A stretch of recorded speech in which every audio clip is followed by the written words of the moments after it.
भयानक धोया, मारा, पीटा, सब कुछ किया। मेरे साथ और भी लड़के थे, उनको भी मारा। और फिर हमें पुलिस स्टेशन भी लेके गया वो, कि तो पुलिस थाने में भी हम रात भर रुके। और मतलब काफी बुरा पीरियड था वो। तो आप ऐसे समझो कि भाग्य और दुर्भाग्य में ना बस इतना सा अंतर होता है कि मैंने आज तक लाइफ में, उसके बाद ना उसके पहले, कभी किसी को चाटा नहीं मारा। बट लाइफ में मैंने एक ही बार चाटा मारा, वो भी ऐसे व्यक्ति को जिसके ऊपर ऑलरेडी 3 मर्डर के केस चल रहे थे। ये फर्क है जन्म लग्न में और नवांशा में, कि आपका जन्म लग्न आपको एक तरफ ले जाता है। मतलब वो आपको, जन्म लग्न ने आपको कुछ कहा कि हाँ आपके अंदर पोटेंशियल है, आप कुछ बड़े बन सकते हो। But navamsha is the deciding factor, कि भाई तेरे को वो डेस्टिनी का एक पुश मिलेगा कि तू टाटा भी बन जाएगा, और मेरे जैसी कंडीशन में तेरे को एक डेस्टिनी का थप्पड़ भी पड़ेगा कि तू बिल्कुल बर्बाद हो जाएगा। तो ये पावर नवांशा में है। क्योंकि आप कितनी भी लड़ाई कर लो कि कर्म और भाग्य, कर्म और भाग्य, हम कुछ भी बोल लें, लेकिन बहुत से लोग दुनिया में कर्म कर रहे हैं। आप अपने आसपास भी देखते होंगे, एक लेबर जो है वो सारा दिन ईंटें उठाता है, बट उसकी सैलरी सबसे कम होती है। तो कहीं ना कहीं हमारे ऋषि मुनियों ने इस चीज को समझा कि भाग्य जो है वो बहुत बड़ी चीज है। अच्छा, कर्म और भाग्य दोनों इंपॉर्टेंट है, बिकॉज आपका भाग्य बनता कैसे है? आप पिछले जन्मों के अच्छे कर्म को एक्यूमुलेट करते करते करते इस जन्म में आप भाग्य लेके आते हो। दैट इज हाउ भाग्य और लक इज, सॉरी, जय माँ, गॉड ब्लेस। Thank you. तो इसीलिए आपका वो भाग्य जो है ना वो डेवलप होता है। अगर आप अच्छे कर्म नहीं करो ना तो भाग्य नहीं डेवलप होगा। तो हम ये नहीं कह सकते कि कर्म से भाग्य का कोई लेना देना नहीं है, कर्म से भाग्य का बहुत लेना देना है। तो इसीलिए आपको अपने कर्म, लेकिन फिर भी सपोज अब मुझे मेरे पिछले जन्मों का तो पता नहीं, मुझे जो भी पता है इस जन्म में पता है। तो एक आदमी मुकेश अंबानी के घर पैदा हो गया, और एक आदमी बेचारा एक रिक्शे वाले के घर पैदा हो गया। अब उस आदमी की तो कोई गलती नहीं है ना कि वो क्यों कैसे पैदा हुआ, मगर ठीक है, when we dig deep into his past life कि हाँ ऐसे ऐसे होके उसका, ये नवांशा कराता है। नवांशा आपको वो प्लेटफॉर्म देता है जो कि आपको राजा बना सकता है, या आपको रंक बना सकता है, या आपको इमीडिएटली भिखारी बना सकता है। तो इसीलिए मैं चाहता हूँ कि, अच्छा उससे पहले मैं एक चीज़ और क्लैरिफाई कर देता हूँ कि हम जो पढ़ रहे हैं ना वो क्लासिक टेक्स्ट बुक में लिखा हुआ है कि नवांशा में ऐसे ऐसे ऐसे ऐसे होता है। But what I want you to do is, I want you to practically experience navamsha. आप लोगों के चार्ट्स पे एक्सपीरियंस करो। एक आपके पास बेसिक रूल है जो पराशर ऋषि लिख के चले गए। उस बेसिक रूल को रियल लाइफ में कैसे वो रूल मॉडिफाई हो रहा है ना, वो आप लोग का काम है। तो बहुत से लोग ज्योतिष में फेलियर और सक्सेस का एक सिंपल सा सूत्र मैं बताना चाहता हूँ आपको, कि यदि आप किसी सूत्र को पकड़ के बैठ गए और आपने ये सोचना शुरू कर दिया कि ये सूत्र कहीं अप्लाई नहीं हो रहा, तो आप अच्छे ज्योतिषी नहीं बन पाओगे। सूत्र को एक थॉट प्रोसेस बनाओ और उसको आज की दुनिया में अप्लाई करके उसको, उसकी एप्लीकेबिलिटी को चेक करते रहो, और सूत्र को थोड़ा बहुत मॉडिफाई करो। जरूरी नहीं है। अब पहले एक छोटा सा एग्जांपल मैं देता हूँ। पहले आप पराशर होरा शास्त्र की बुक खोलोगे ना, तो उसमें एक बहुत बड़ा चैप्टर है कि एक बच्चा पहले 6 महीने में मर जाएगा, एक बच्चा पहले 1 साल में मर जाएगा, मतलब चाइल्ड जिसको बोलते हैं ना, बच्चे की डेथ। तो एक पूरा चैप्टर है कि ये बच्चा जन्म लेते ही मृत्यु हो जाएगी, शनि यहाँ बैठा होगा। अब वो पूरा का पूरा सूत्र आज की डेट में कंप्लीट फेलियर है, क्योंकि आप और मैं ऐसे हजारों लोगों को जानते हैं कि जिनका बच्चा 7 दिन 8 दिन एनआईसीयू में पड़ा रहा, प्री मेच्योर हो गया, फिर भी बच गया। क्योंकि मेडिकल साइंस ने इतनी तरक्की कर ली है कि अब वो जो बच्चों की, शिशु का जो जन्म लेते ही मृत्यु होती थी या माँ की मृत्यु होती थी, उसमें बहुत गिरावट आ गई है। जो हमारी लाइफ एक्सपेक्टेंसी है ना वो बहुत बढ़ गई है। अब हम मूर्खों की तरह वो सूत्र सीख रहे हैं, और हर कुंडली में जिसमें भी वो सूत्र दिख रहा है हम उसको ठोकते रहे, तो क्या होगा? पहले तो वो सामने वाला आदमी आपको ठोकेगा कि नहीं गलत है गलत है, फिर क्या होगा? आपका सेल्फ कॉन्फिडेंस खराब होगा। तो इसीलिए हम जो भी सूत्र पढ़ते हैं उसको एक प्रिंसिपल की तरह समझना है, बट उसको प्रैक्टिकली अप्लाई करना है। तो आज जो भी हम नवमांशा के सूत्र पढ़ रहे हैं ना, they are all very classic text book sutras, but what I want you to do is you need to apply that सूत्र practically also। तो आजकल मैं काफी चार्टों में नवांशा लगा रहा हूँ और बहुत चीजें क्लियर होती जा रही हैं। तो लास्ट टाइम हमने नवांशा में क्या पढ़ा था, कुछ कोई रिपीट करना चाहेगा, सो दैट दिमाग से किसी के निकला हो तो। चारू जी।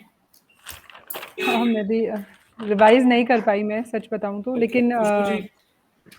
सर हम लोग एसेंडेंट से नवांशा को कैसा चार्ट कन्वर्ट करते वो पढ़ाई की थी। उसके बाद में देव, मनुष्य, राक्षस का किस तरह से होता है नवांशा में इम्पैक्ट, वो बताया गया था सर। जन्म लग्न भी अगर उसमें देव में हो और हाँ नवमांशा सर। लग्न भी देव में हो तो बहुत अच्छा है। हाँ, अगर और नहीं है तो एसेंडेंट और नवांशा का किस तरह से इम्पैक्ट होता है वो बताया था। वो हमने देखा था, ठीक है।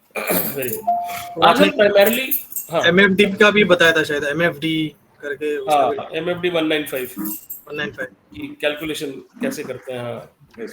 मूवेबल फिक्स्ड और डुअल साइन को हम लोग कैसे वो करता है, ठीक है, बहुत बढ़िया। तो आज नवमांशा में बेसिकली हम लग्न, पंचम और नवम की बात करेंगे, 159 की बात करेंगे। और आज मैं जो भी बोल रहा हूँ ना वो सब नवमांशा के लिए है, तो बार बार कंफ्यूज नहीं होना कि जन्म लग्न की बात कर रहा हूँ या नवमांशा की बात कर रहा हूँ। हम जो भी पढ़ रहे हैं that is all basically for navamsha. तो आज हम नवमांशा का 159 और सॉरी 10th हाउस भी पढ़ेंगे। तो ये 4 हाउसेज आज हम नवमांशा के कवर करेंगे, और ये 4 हाउसेज आपको किसी के चार्ट में भी नवमांशा में चेक करने चाहिए। अब मैं एक वर्ड बोलता हूँ आपको इंग्लिश का, जिसको बोलते हैं हम इनहेरिटेड। इसको पता है इसका मतलब क्या होता है, इनहेरिटेड? जो हम अपने फोर फादर्स से हमें मिला है, जेनेटिक। हाँ, इनहेरिटेड। आनुवंशिक जो है इनहेरिट मतलब एक इनहेरिटेड का मतलब होता है जो आपको फोर फादर से मिला है। एक इनहेरिटेंट का मतलब होता है जो आप के अंदर कुछ क्वालिटी आपने इनहेरेंट की हुई है। जो जैसे फॉर एग्जांपल आप देखते हो ना यूट्यूब पे कोई 3 साल का बच्चा और बहुत शानदार ड्रम बजा रहा है। अब 3 साल के बच्चे को ड्रम बजाने की टेक्निक कहाँ से आ गई? ये इनहेरेंट क्वालिटी है उसके अंदर ड्रम बजाने की। या हमारे अजीत मिश्रा जी हैं, ये बहुत छोटे थे तब से ये श्लोक बोलने लग गए थे। इनके इनके न दादाजी न पापा जी कोई नहीं श्लोक बोलते थे, बट ये बहुत शानदार बचपन से, और आज इनकी उम्र ज्यादा नहीं है, मेरे ख्याल 20-21 साल के होंगे, बट ये पूरी पूजा करा लेते हैं, शादी करा लेते हैं, सारे काम करा लेते हैं। तो ये इनहेरेंट क्वालिटी लेके पैदा हुए थे। इनहेरेंट का अगर हम हिंदी में अनुवाद करें ना तो वो नवांशा है। जन्म लग्न जो है ना, जो हमारा बर्थ चार्ट है, वो ये बताता है कि आप क्या करना चाहते हो। नवमांशा ये बताता है कि आपके अंदर क्या है, आप क्या लेके पैदा हुए। तो ये पूरा जीवन इसी चीज की लड़ाई है कि मैं करना क्या चाहता हूं और मेरे अंदर क्या है। अगर हम दोनों को सेम कर देना तो बहुत बढ़िया रिजल्ट हो जाएगा। जैसे कोई बच्चा पैदा हुआ, वो पैदा होते ही बहुत सुंदर स्केच बनाने लगता है, पेंटिंग करने लगता है, और माँ बाप क्या करते हैं, उसको डॉक्टर बनाने के लिए प्रेशराइज कर देते हैं कि तू डॉक्टर बनेगा। अब देखो उसके जन्म लग्न में और नवमांशा में कितना बड़ा युद्ध चल रहा है। बच्चा लेके क्या पैदा हुआ है, पेंटिंग। माँ बाप उसको बना क्या रहे हैं, डॉक्टर। आपको लगता है वो बच्चा कभी जीवन में सेटिस्फाई होगा? नहीं होगा। वो डॉक्टर बन भी जाएगा ना तो भी कहीं ना कहीं उसका दिमाग अपने माँ बाप को गालियां ही देगा कि मैं पेंटर बनना चाहता था, इन्होंने मेरे को, मेरा खुद का बहुत स्पोर्ट्स में मन था, मेरे 3rd हाउस में मंगल है, मैं कोई भी स्पोर्ट्स बहुत अच्छा खेल लेता था पहली बार में, बट मेरे फादर ने कभी मेरे को इनकरेज ही नहीं किया, तो नहीं खेल पाया मैं स्पोर्ट्स। तो मेरे को आज भी वो दुख लगता है, मैं बच्चों को मतलब गलत ढंग से बैडमिंटन खेलते हुए देखता हूँ तो मेरे को गुस्सा आता है कि क्या कर रहे हो। या क्रिकेट अच्छा नहीं खेलते तो मुझे गुस्सा आता है, या फुटबॉल नहीं खेलते। तो नवमांशा हमारी इनहेरेंट क्वालिटी है, इनहेरेंट वर्ड है। सर ये क्वालिटी अपने को नवमांशा चार्ट से मालूम पड़ सकती है क्या? नॉट फ्रॉम दी वही क्या एग्जैक्टली क्वालिटी? एग्जैक्टली वो आपको पता लगेगी, 100% पता लगेगी। इसके लिए अब यहाँ पे काम आता है प्लैनेट्स का बेसिक्स। आपको अगर प्लैनेट्स के बारे में पता है ना तो आपको डेफिनेटली नवमांशा में इस आदमी की क्या इनहेरेंट क्वालिटी उसके बारे में आपको पता लगेगा। अब पहला स्टेप क्या है कि जब भी आप किसी की कुंडली खोलो ना, आप उसका उसके जन्म लग्न का जो लॉर्ड है ना, उसके जन्म लग्न को नवमांशा में चेक करो। सपोज किसी का कर्क राशि की कुंडली है, लग्न में कर्क लग्न की कुंडली है, तो आप देखो कि चंद्रमा नवमांशा में कहाँ बैठा हुआ है। अगर किसी का जन्म लग्न का लॉर्ड नवमांशा में अच्छी जगह बैठा हुआ है, 159 में बैठा है, केंद्र में बैठा है, उच्च का होके बैठा है, तो उस आदमी की 90% स्ट्रगल वैसे ही खत्म हो गई। समझ में आ रहा है? क्या करते हैं, किसी का चार्ट भी ले लेते हैं, थोड़ा सा और क्लियर हो जाएगा। किसको चार्ट देना अपना?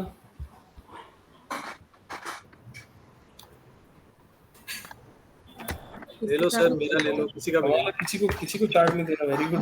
मेरा ले लो सर। किसी का भी ले लो, कोई इशू नहीं है। हाँ, खुशबू का किसी लेते का भी हैं। ले लो।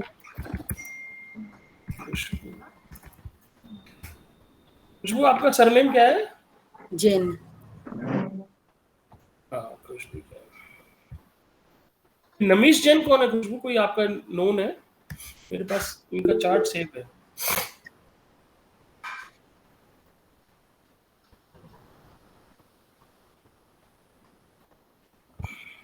अच्छा, और एक चीज और पूछनी थी मुझे, जैसे आपने कहा कि जो हमारा लग्न लॉर्ड है उसकी पोजीशन हमें नवांशा चार्ट में चेक करनी चाहिए। सपोज अगर फर्स्ट हाउस में ही प्लैनेट्स, जो भी और प्लैनेट्स बैठे हैं, उनकी भी पोजीशन हमें चेक करनी चाहिए, क्या पहले लग्न लॉर्ड से स्टार्ट करना है? पहले हमेशा लग्न is the most important thing. Okay. और भी आएंगे, हम धीरे धीरे बढ़ रहे हैं, बट लग्न को चेक करते हैं। अब ये खुशबू जी का चार्ट है, ठीक है ना? इनका लग्न लॉर्ड कौन है? सैटर्न है। अब खुशबू जी का हम नवांशा देख लेते हैं कि नवांशा में, ये नवांशा चार्ट है इनका, दिख रहा है ये? Yes sir. ओके। अब देखो यहाँ पे सैटर्न कहाँ बैठा है? थर्ड हाउस में, थर्ड हाउस में। गुरु के साथ। गुरु के साथ सैटर्न बैठा हुआ है। पापग्रह है थर्ड, 3, 6, 11 में अच्छे होते हैं पापग्रह, लेकिन सैटर्न जब थर्ड हाउस में बैठा है ना, तो ऐसे आदमी को मेहनत बहुत करनी पड़ती है।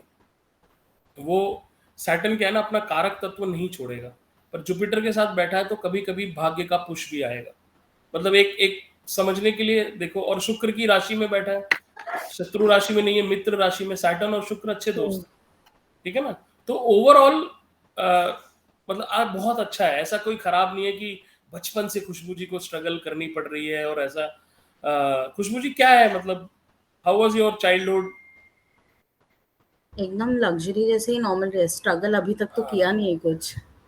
तो लेकिन थोड़ा बहुत कभी कभी एफर्ट कराएगा, but overall it is good. हाँ। तो सैटर्न 3, 6, 11 में बहुत अच्छा होता है। हमने पढ़ा था ना, कौन से चैप्टर में पढ़ा था हमने? 3, 6, 11 में। हाँ, अच्छा होता है। ट्रांजिट में ट्रांजिट में पढ़ा था। ट्रांजिट में पढ़ा था हमने। तो वैसे भी सैटर्न जो है 3, 6, 11 में अच्छा होता है। और बट सर शनिदेव की दशा है कि तभी वो जो खुशबू जी को जो भी है स्ट्रगल करना पड़ेगा, कि ओवरऑल इन जनरल ऐसे? नहीं, इन जनरल जो है ना, इनका लग्न लॉर्ड नवांशा में जाके बहुत स्ट्रांग हो गया, तो she will get, first of all she will get good parents. 9th house क्या है हमारा? 9वें घर से हमें संस्कार मिलता है, 9वें घर से हम पिता को देखते हैं। तो हमारा जो मतलब, अब भाग्य और दुर्भाग्य, एक नवजात शिशु के लिए भाग्य और दुर्भाग्य क्या होता है भाई? कोई अच्छे पिता के घर में जन्म ले लिया तो वो भाग्यशाली है, और किसी ने रिक्शे वाले के घर में जन्म ले लिया तो वो दुर्भाग्यशाली है, या बहुत गरीब के घर में जन्म लिया। तो खुशबू जी का जन्म से लेकर अभी तक, मतलब she is got good parents, she is got good backup, she is got good family. Good parents का आपने कैसे बोला यहाँ पे, मतलब क्या चीज? क्योंकि नवांशा में तो नवमांशा है ना, नवमांशा 9th हाउस, जो 9th हाउस हमारा जन्म लग्न में है, उसी का तो ये फर्दर एक्सरे है ना नवमांशा। हाँ करेक्ट, वो ठीक है, लेकिन मेरा कहने का मतलब ये है कि या तो हमने लग्न चार्ट में 7th हाउस, लग्न चार्ट में हमने 9th हाउस को चेक किया होता, जहाँ पे शुक्र बैठा है, शुक्र की प्लेसमेंट यहाँ पे कहाँ है, वो चेक करनी है हमें, या फिर अपने ये पेरेंट्स वाली बात मैं बस थोड़ा समझ नहीं पाई। लग्न लॉर्ड, लग्न कौन है? खुशबू खुद है। हाँ करेक्ट। खुशबू का जन्म लग्न खुद सैटर्न है। हाँ अब हम ये देख रहे हैं कि खुशबू का भाग्य कितना स्ट्रांग है नवमांशा चार्ट में। तो हमने देखा हाँ कि खुशबू जो है जुपिटर के साथ बैठी है, ठीक है ना, हाँ शुक्र के घर में बैठी है और थर्ड हाउस में बैठी है। ये तीनों फेवरेबल चीजें हैं खुशबू अच्छा, की। इसीलिए तो आपने हम ये कह पेरेंट्स के सकते लिए हैं, हाँ, पेरेंट्स मतलब का कहने का मतलब है कि खुशबू की लाइफ में एफर्ट्स कम रहे हैं। क्यों एफर्ट्स कम रहे हैं? Because Khushboo got birth in rich parents house या अच्छे पेरेंट्स के घर में उनका जन्म। नहीं तो भाई कुछ बच्चे नहीं है जो चाइल्ड लेबर करते हैं। क्यों करना पड़ता है उनको चाइल्ड लेबर? आपके घर में जो मेड आती है उसका बच्चा कैसा जीवन व्यतीत कर रहा है, उसको आप क्या कहोगे? तो खुशबू का हम ये बोल सकते हैं ना कि भाई अच्छे पेरेंट्स मिले। और मतलब तीनों वैसे भी चीजें नवमांश फेवरेबल हो गई, तीनों चीजें फेवरेबल हो फेवरेबल गई। हो गई। थर्ड हाउस में जुपिटर भी बैठ गया। तो ये एक, बट ये बहुत जेनरिक लेवल पे हम बात कर रहे हैं सिर्फ समझने के लिए कि सबको ये चीज सबको समझ में आ जाए। यही सैटर्न सूर्य के साथ बैठा होता तो थोड़ा बहुत क्या अच्छी खासी स्ट्रगल करा देता हो। सैटर्न आराम से कंफर्टेबल, जहां जहां वो अच्छे रिजल्ट देता है वहां पे बैठा हुआ है और मतलब बढ़िया जगह बैठा हुआ है, वो अपना काम कर रहा है। और वैसे भी आप देखो जन्म लग्न में भी आप देखो चार्ट को, she has got a beautiful chart because Saturn क्या है, लग्न लॉर्ड होके खुद लग्न में बैठा हुआ है। कितनी शानदार चीज है। और सैटर्न, दूसरी बात कौन कौन बताएगा second point why she is very lucky in terms of her early childhood? Who will give this answer?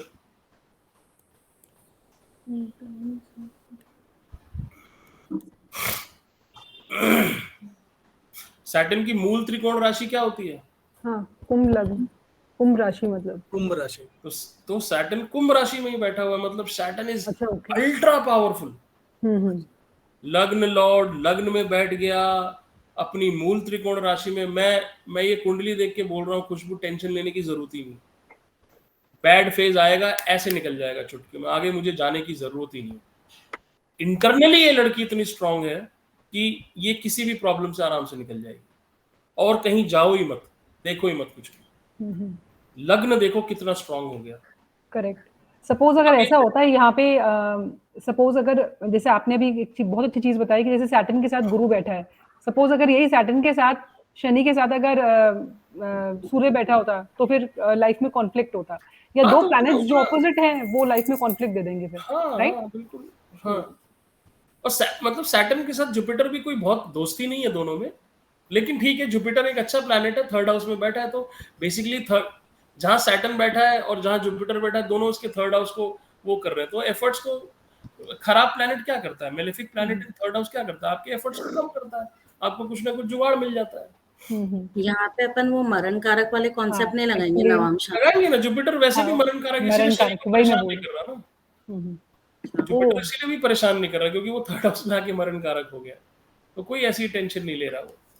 लेकिन हम सिर्फ अभी इतना डीप में मत जाओ, अभी बस आप एक कॉन्सेप्ट पकड़ लो कि लग्न लॉर्ड सैटर्न पहले तो जन्म लग्न में कितना स्ट्रांग होके बैठा हुआ।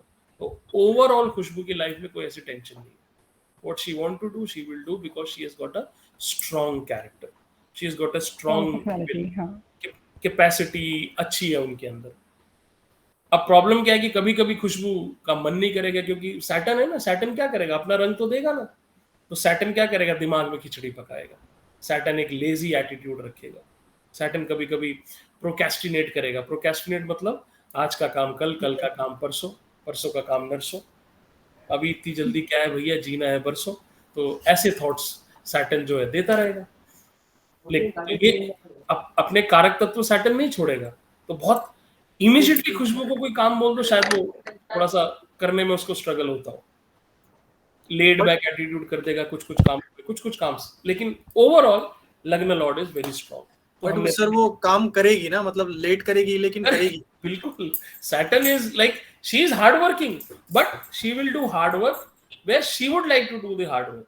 फॉर एग्जांपल, अगर खुशबू की मदर ये चाहे कि खुशबू आज तुम सारे कपड़ों को बढ़िया से तह लगा के अलमारी में रखोगी और अलमारी को सही करोगी, बाहर में जाओ, नहीं करती मैं, she will not do it. But when it comes to astrology, she might not sleep the entire night and she will continue to study astrology. So Saturn क्या करता है, थोड़ा सा दिमाग में खिचड़ी है ना, जो काम करने का मन करेगा वो करेगा, जो माँ बाप बोलेंगे या कोई और बोलेगा वो काम नहीं करेगा। जैसे खुशबू को मैं अच्छे से जानता हूँ, खुशबू का एक एक एक एक टिपिकल स्पिरिचुअल एंगल है। खुशबू को मैं बहुत पुश करूं कि तुम एकदम से भगवान के उसमें घुस जाओ, वो नहीं घुसेगी। बट जब उसको लगेगा 40 साल में, 42 साल में, 45 साल में, 50 साल में कि हाँ अब मुझे, तो उसकी जैसी भक्ति कोई और कर भी नहीं सकता। और आज मैं बोलूं कि खुशबू तुम माला लो, और मेरी जैसे मैं बहुत माला जपता हूँ, तो मैं बोलूं कि खुशबू तुम भी जपो, तो वो नहीं जपेगी। आप करवा के देख लो उससे। तो ये सैटर्न की प्रॉब्लम है। तो सैटर्न कहीं ना कहीं, लेकिन जो काम उसको समझ में आ जाएगा, वो 11th हाउस में 4 प्लैनेट बैठे हैं, खैर इस पे चर्चा नहीं करेंगे, बाद में चर्चा करेंगे। बेसिकली सैटर्न मूडी हो जाता है एंड लॉजिक चाहिए उसे स्टबर्न भी हो जाता करने है। के। सैटर्न बेसिकली नेगेटिव लॉजिक ढूंढता है सैटर्न कि ये काम मैं कैसे ना करूं। आपको भी पता है कि ईश्वर की भक्ति करने में कोई प्रॉब्लम नहीं है, बट कई बार क्या करेगा वो, उस लेवल पे जाके कहेगा कि होता क्या है, इतने लोग तो भक्ति कर रहे हैं, तो वो लोग भी तो मर रहे हैं, मेरे को करने से क्या हो जाए। तो कुछ काम न करने की वो लॉजिकल एंगल ढूंढता है, ये सैटर्न की प्रोक्रेस्टिनेट करता है। लेकिन जो काम उसको पसंद होगा, अब जैसे कुछ लोग हैं ना, उनको बोलो ये काम करना, तैयार हो जाओ, शॉपिंग करने मार्केट चलते हैं, वो ऐसे तैयार होंगे, मतलब फटाफट कपड़े निकालेंगे, नहाएंगे धोएंगे, मेकअप करेंगे, चलो लेट्स गो। और वही कुछ लोग ऐसे हैं जिनको बोलो यार चलना मार्केट, अरे छोड़ना यार, यहीं ऑर्डर कर लो ना, उनको कपड़े पहनने में, नहाने में ही आफत है। तो ये सैटर्न का थोड़ा सा बिगड़ा हुआ रूप है। तो ये लेकिन फिर भी the best placement of any planet is जिस हाउस का वो हाउस लॉर्ड हो, और अगर वो वहीं बैठ जाए, इससे बढ़िया दुनिया में कोई प्लेसमेंट नहीं, और वो भी अपनी मूल त्रिकोण राशि। तो ये लाख सैटर्न क्यों ना हो, इस बच्ची को लाइफ में कोई मेजर प्रॉब्लम ये सैटर्न ही नहीं आने देगा, बाकी तो छोड़ो आप। अब इसका देखो ना, गुरु में सैटर्न चल रहा है इस टाइम पे, 2025 तक चलेगा। मजे लो, इस पीरियड का यूटिलाइज करो। थर्ड हाउस का यूज करना बहुत जरूरी है। आई मीन बहुत जरूरी हॉबी है। डेवलप करना या कर्म प्रधान रहना, काइंड ऑफ तो मेहनत एफर्ट्स करो करना उसमें, और एक्चुअली, एस्ट्रोलॉजी में मेहनत एफर्ट्स। करो, हाँ कोई दिक्कत नहीं। खुशबू, आज रात को मीटिंग करते हैं एक एफर्ट्स वाली। ठीक है, तो अगर अगर अगर अच्छे प्लैनेट्स बैठे हैं आपके नवमांशा के, ठीक है, तो ये तो हमने जन्म लग्न देख लिया। अब हमें नवमांशा का वो भी देखना चाहिए कि नवमांशा के लग्न में क्या पोजीशन। जैसे नवमांशा में खुशबू का क्या है, सॉरी जुपिटर लॉर्ड है, मतलब पाइसेस है, और जुपिटर देखो कहाँ जाके बैठा है, थर्ड हाउस में बैठा है। तो यहाँ पे थोड़ा सा लोचा दिख रहा है कि कभी ना कभी मतलब जुपिटर जो है यहाँ पे थोड़ा सा, ये क्या हुआ, कोई राजमा चावल बना रहा है? रानी जी के यहाँ से कुकर का सीटी बजा लगता है। ओके, ठीक है। तो यहाँ पे थोड़ा सा नवमांशा में लग्न जो है वो थोड़ा सा, मतलब बिकॉज जुपिटर जो है थर्ड हाउस में जाके अच्छा महसूस नहीं करता, तो थोड़ा सा लग्न यहाँ पे कमजोर दिख रहा है। बट अभी हम आएंगे। फिर भी shubh planet is ruling the lagna, तो it's good overall, navamsha is not bad. ठीक है, और किसी का चार्ट लगाएं, एक मिनट, राजेंद्र जी का खोलते हैं। मेरा लगाइए सर। आपका क्या सरनेम है राजेंद्र जी? रिपाल, REPAL।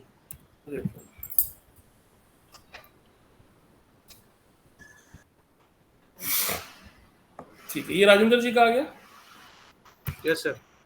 अब देखिए, ये देखो राजेंद्र जी का नवमांशा देखो, पर मैं ये एग्जांपल आप लोग को दिखाना चाह रहा था। ये देखो लग्न में देखो कौन बैठा है, जुपिटर। कहानी खत्म, कुछ आगे बोलने की जरूरत ही नहीं। लग्न पंचम नवम में अगर जुपिटर बैठ जाए तो आप, जैसे मैं आपको एग्जांपल बताता हूँ, आप जब भी बुरे फंसोगे ना, ऐसी सिचुएशन में फंस जाओगे जब आपका दिमाग चलना बंद हो जाएगा, आपको डिवाइन हेल्प प्राप्त हो जाती है। और राजेंद्र जी इस बात को झुटला नहीं सकते, चाहे वो पिता के रूप में हो, चाहे वो दोस्त के रूप में हो, चाहे वो पत्नी के रूप में हो, चाहे वो भाई के रूप में हो, कोई ना कोई उनके पास आके ऐसा खड़ा हो जाएगा कि अच्छा तू परेशान है, ये कर सकते हैं। और किसी भी लेवल पे, मान लो कोई पुलिस से भी लोचा हो गया ना, तो भी कोई ना कोई हेल्प करने आ जाएगा। ऐसे आदमी से मर्डर भी हो जाता है ना, तो कोई आ जाता है कि वो लाश ठिकाने वाला काम कर देता है कि राजेंद्र जी आप चिंता मत करो, लाश में ठिकाने लगा दूंगा। This is a very beautiful chart, Jupiter sitting in लग्ना इन नवमांशा। आदमी पैदा ही भयानक भाग्य लेके हुआ है। कोई मोटा स्ट्रगल राजेंद्र जी को नहीं करना पड़ा, लाइफ में चीजें बहुत स्मूथली मिलती रही। लोग अपनी पत्नी से स्ट्रगल करते हैं, लोग पैसे जमा करने में स्ट्रगल करते हैं, लोग बच्चों पढ़ाने में स्ट्रगल करते हैं, मतलब कोई ऐसी स्ट्रगल नहीं है राजेंद्र जी को, सब कुछ बढ़िया है। हाँ, उनकी अब इंसान पैदा हुए तो 100% तो किसी का अच्छा नहीं होता, बट ओवरऑल अगर एक पिक्चर देखें तो राजेंद्र जी should ideally be very satisfied with his life because he always gets divine help.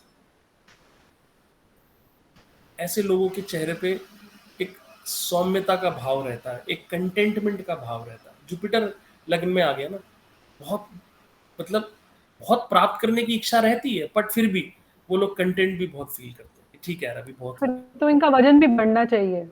ये ये नवमांशा भी है, हाँ नवमांशा नवमांशा है, है, ठीक है। नवमांशा। देखो जन्म, चारू जी कंफ्यूज मत हो, हम इस समय भाग्य की बात कर रहे हैं। जन्म अच्छा, लग्न में जुपिटर आएगा, जन्म लग्न आपका शरीर है। अभी हम जो भी बात कर रहे हैं वो आपके भाग्य की बात कर रहे हैं। मैंने बताया ना, इनहेरेंट क्वालिटीज, मतलब कंटेंटमेंट भाग्य इज में जुपिटर इनहेरेंट। आके बैठ गया, ये हम कह सकते हैं, हाँ, राइट? लग्न में भाग्य बैठ में। गया जुपिटर ने, बना दिया इनको भाग्यशाली। मजे करो, कोई टेंशन ही नहीं, मजे करो। और वैसे मैं बता देता हूँ, आपको एडहॉक रूप से बता देता हूँ, ये अभी पढ़ाया नहीं मैंने, आगे पढ़ाऊंगा। इनका 4th हाउस देखो navamsha, Venus and Venus moon. खत्म, कहानी खत्म। किसी भी वर्ग चार्ट में आप नोट कर लो इस चीज को, एक प्रिंसिपल है ये, किसी भी वर्गा चार्ट का 4th हाउस आपके सुखों को बताता है। वीनस और मून दोनों दिग्बली होते हैं 4th हाउस में, ये याद है आपको? हम्म, याद है, पीछे का भूलते जा रहे हो? नहीं नहीं, याद है, याद है। नहीं याद है। और वीनस मून देखो किसकी राशि में बैठे हैं दोनों, कर्क में। कर्क राशि, करेक्ट, जलीय राशि है। ब्यूटीफुल। हाँ, वीनस भी वही है, मून भी वही है। 4th हाउस देखो इनका, ब्यूटीफुल। सुख साधन से तृप्त हैं ये। हाँ, बीवी से लड़ाई भी होती होगी ना, तो पहले तो दोनों लड़ते होंगे, फिर दोनों ये सोच के लड़ते होंगे कि पहले सॉरी मैं बोलूंगा। इतना खूबसूरत रिलेशन रहता है ऐसे लोगों का। पहले लड़ाई करेंगे, फिर ये लड़ाई करेंगे कि नहीं यार मुझे सॉरी बोलना चाहिए यार, वो इनफैक्ट मेरी वाइफ। ऐसा होना चाहिए मेरे ख्याल से कि जब भी लड़ाई होती होगी पहले सॉरी यही बोलते होंगे, बिकॉज ये इनका चार्ट है। इनके वाइफ के चार्ट में क्या प्लेसमेंट है वीनस के साथ पता नहीं नहीं। नहीं नहीं नहीं नहीं नहीं, बट सुख एक्चुअली अकेले तो ये सुख नहीं भोगेंगे ना। आप समझो अच्छा, सुख की क्या क्या परिभाषा है। अच्छा पिता मिल गया, अच्छी माँ मिल गई, सुख किसको मिल रहा है? सुख इनको मिल रहा है, लेकिन सुख आ कहाँ से रहा है? पिता से, माता से आ रहा है। फिर घर में सुख कैसे आता है? इनको सुख कैसे प्राप्त होगा? अच्छी पत्नी मिल गई, तो पत्नी भी इनको सॉरी बोलती होगी, ऐसा नहीं कि नहीं बोलती होंगी। सर अभी पूछ लेते हैं। राजेंद्र जी बोलते ही होंगे, लेकिन पत्नी भी बोलती होंगी सॉरी सॉरी, वो 2 दिन पहले मैं आप पे चिल्लाई, मैंने बेलन फेंक के मारा, वो मैं sorry, I am sorry, I am sorry. अब ये तो रिप्लाई करना ब्यूटीफुल पड़ेगा। चार्ट। वीनस मून दोनों 4th हाउस में बैठे हैं। जब भी आपको डिविजनल चार्ट स्टडी करो, उसका 4th हाउस उसके सुख को बताता है। तो अच्छा चार्ट है, मुझे कोई प्रॉब्लम नहीं। अब मेरे को राजेंद्र जी की लाइफ में कोई ज्यादा झांकने की जरूरत थोड़ी ना है। लेकिन जी मेरे लिए कुंडली डन है ये। सुख के लिए अपन ने बोला, तो सुख में अपन इनको ये नवांशा में देख के ये बोलेंगे कि इनके पास बहुत लग्जरी है, या ये पॉसिबिलिटी हो सकती है कि जितना भी जो भी है इनके पास उसमें he is happy. Second one is the best answer, that he might not have a Mercedes car or he might not have a BMW, but his happiness level is same as a person who's having a Mercedes car. ये 2 BHK में रह के ऐसा feel करते हैं कि मैं 5 BHK में रह रहा हूँ।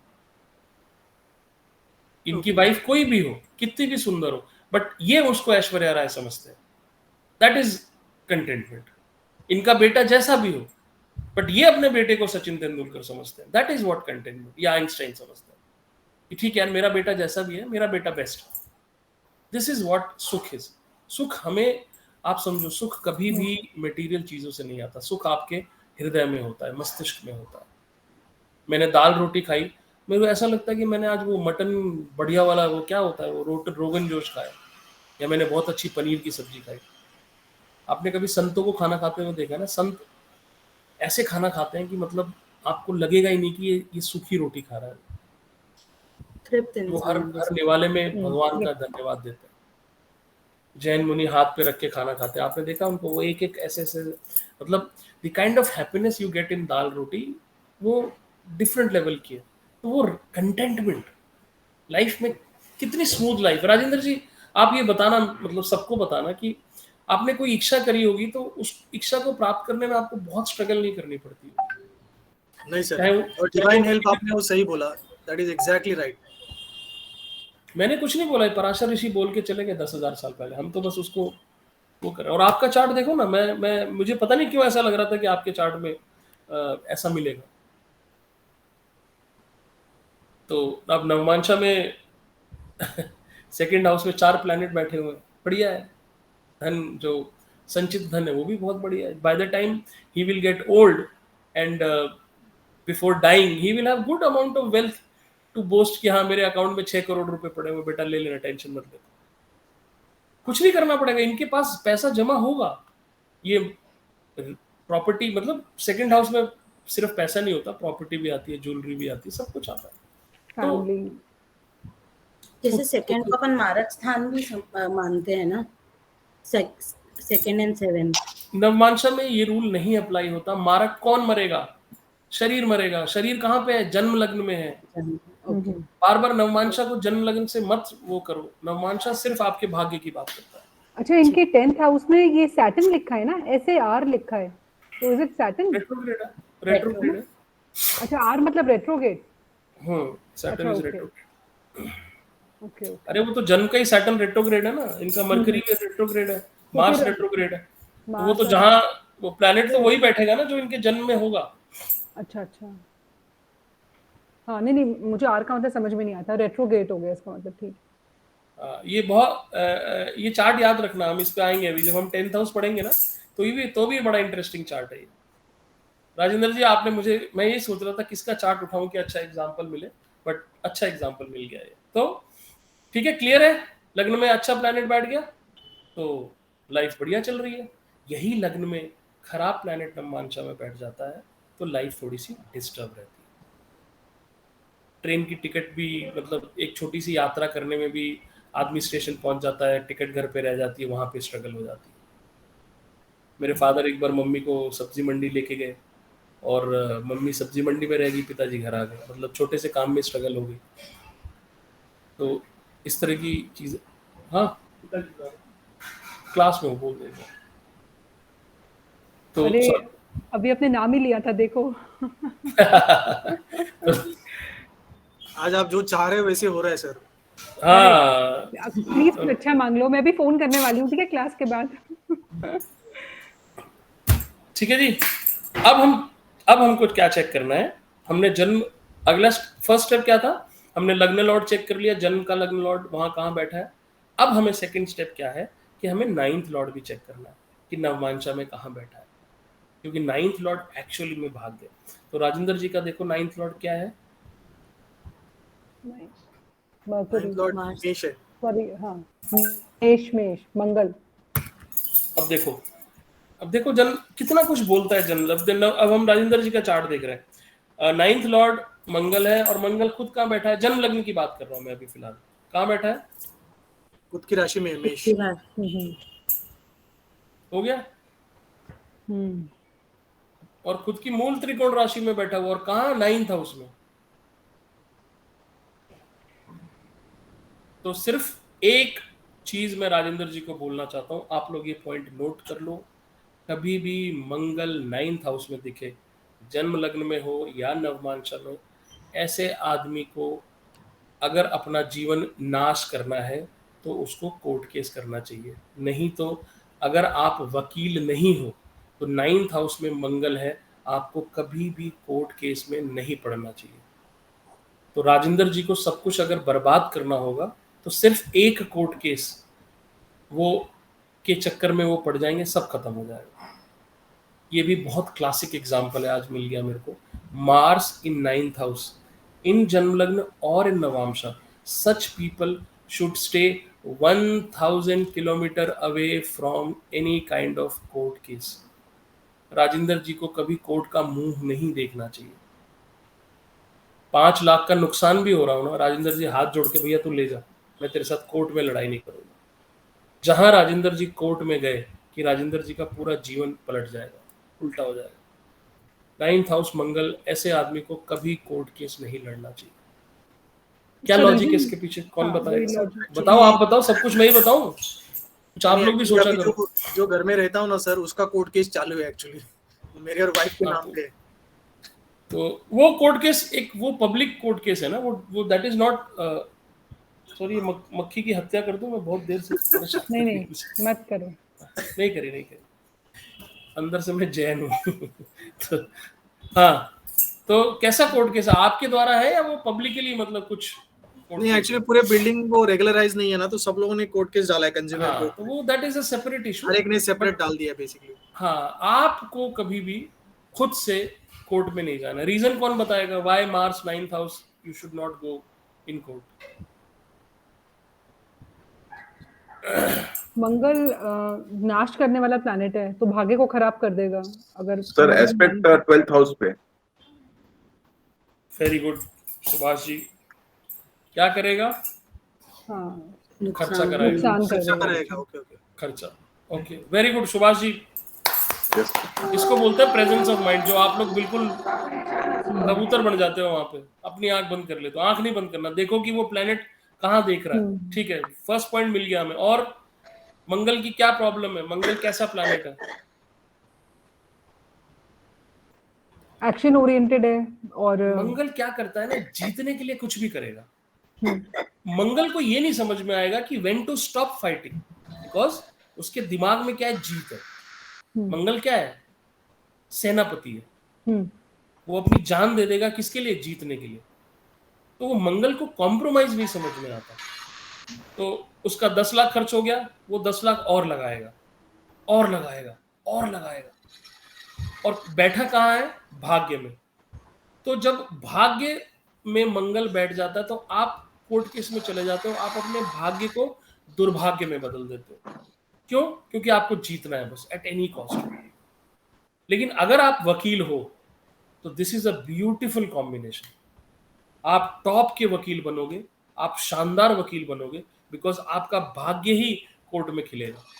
पर अगर आप वकील नहीं हो और आपके 9वें घर में मंगल बैठा है, तो भैया आप दुनिया से थप्पड़ खा लो, लात खा लो, घूसे खा लो, बट कोर्ट में मत जाओ। अभी कुछ मतलब 1-1.5 महीने बाद कुछ हम केसेस करेंगे जहां पे मेरे को ऐसे चार्ट्स मिले जहां पे लोग बर्बाद हो गए।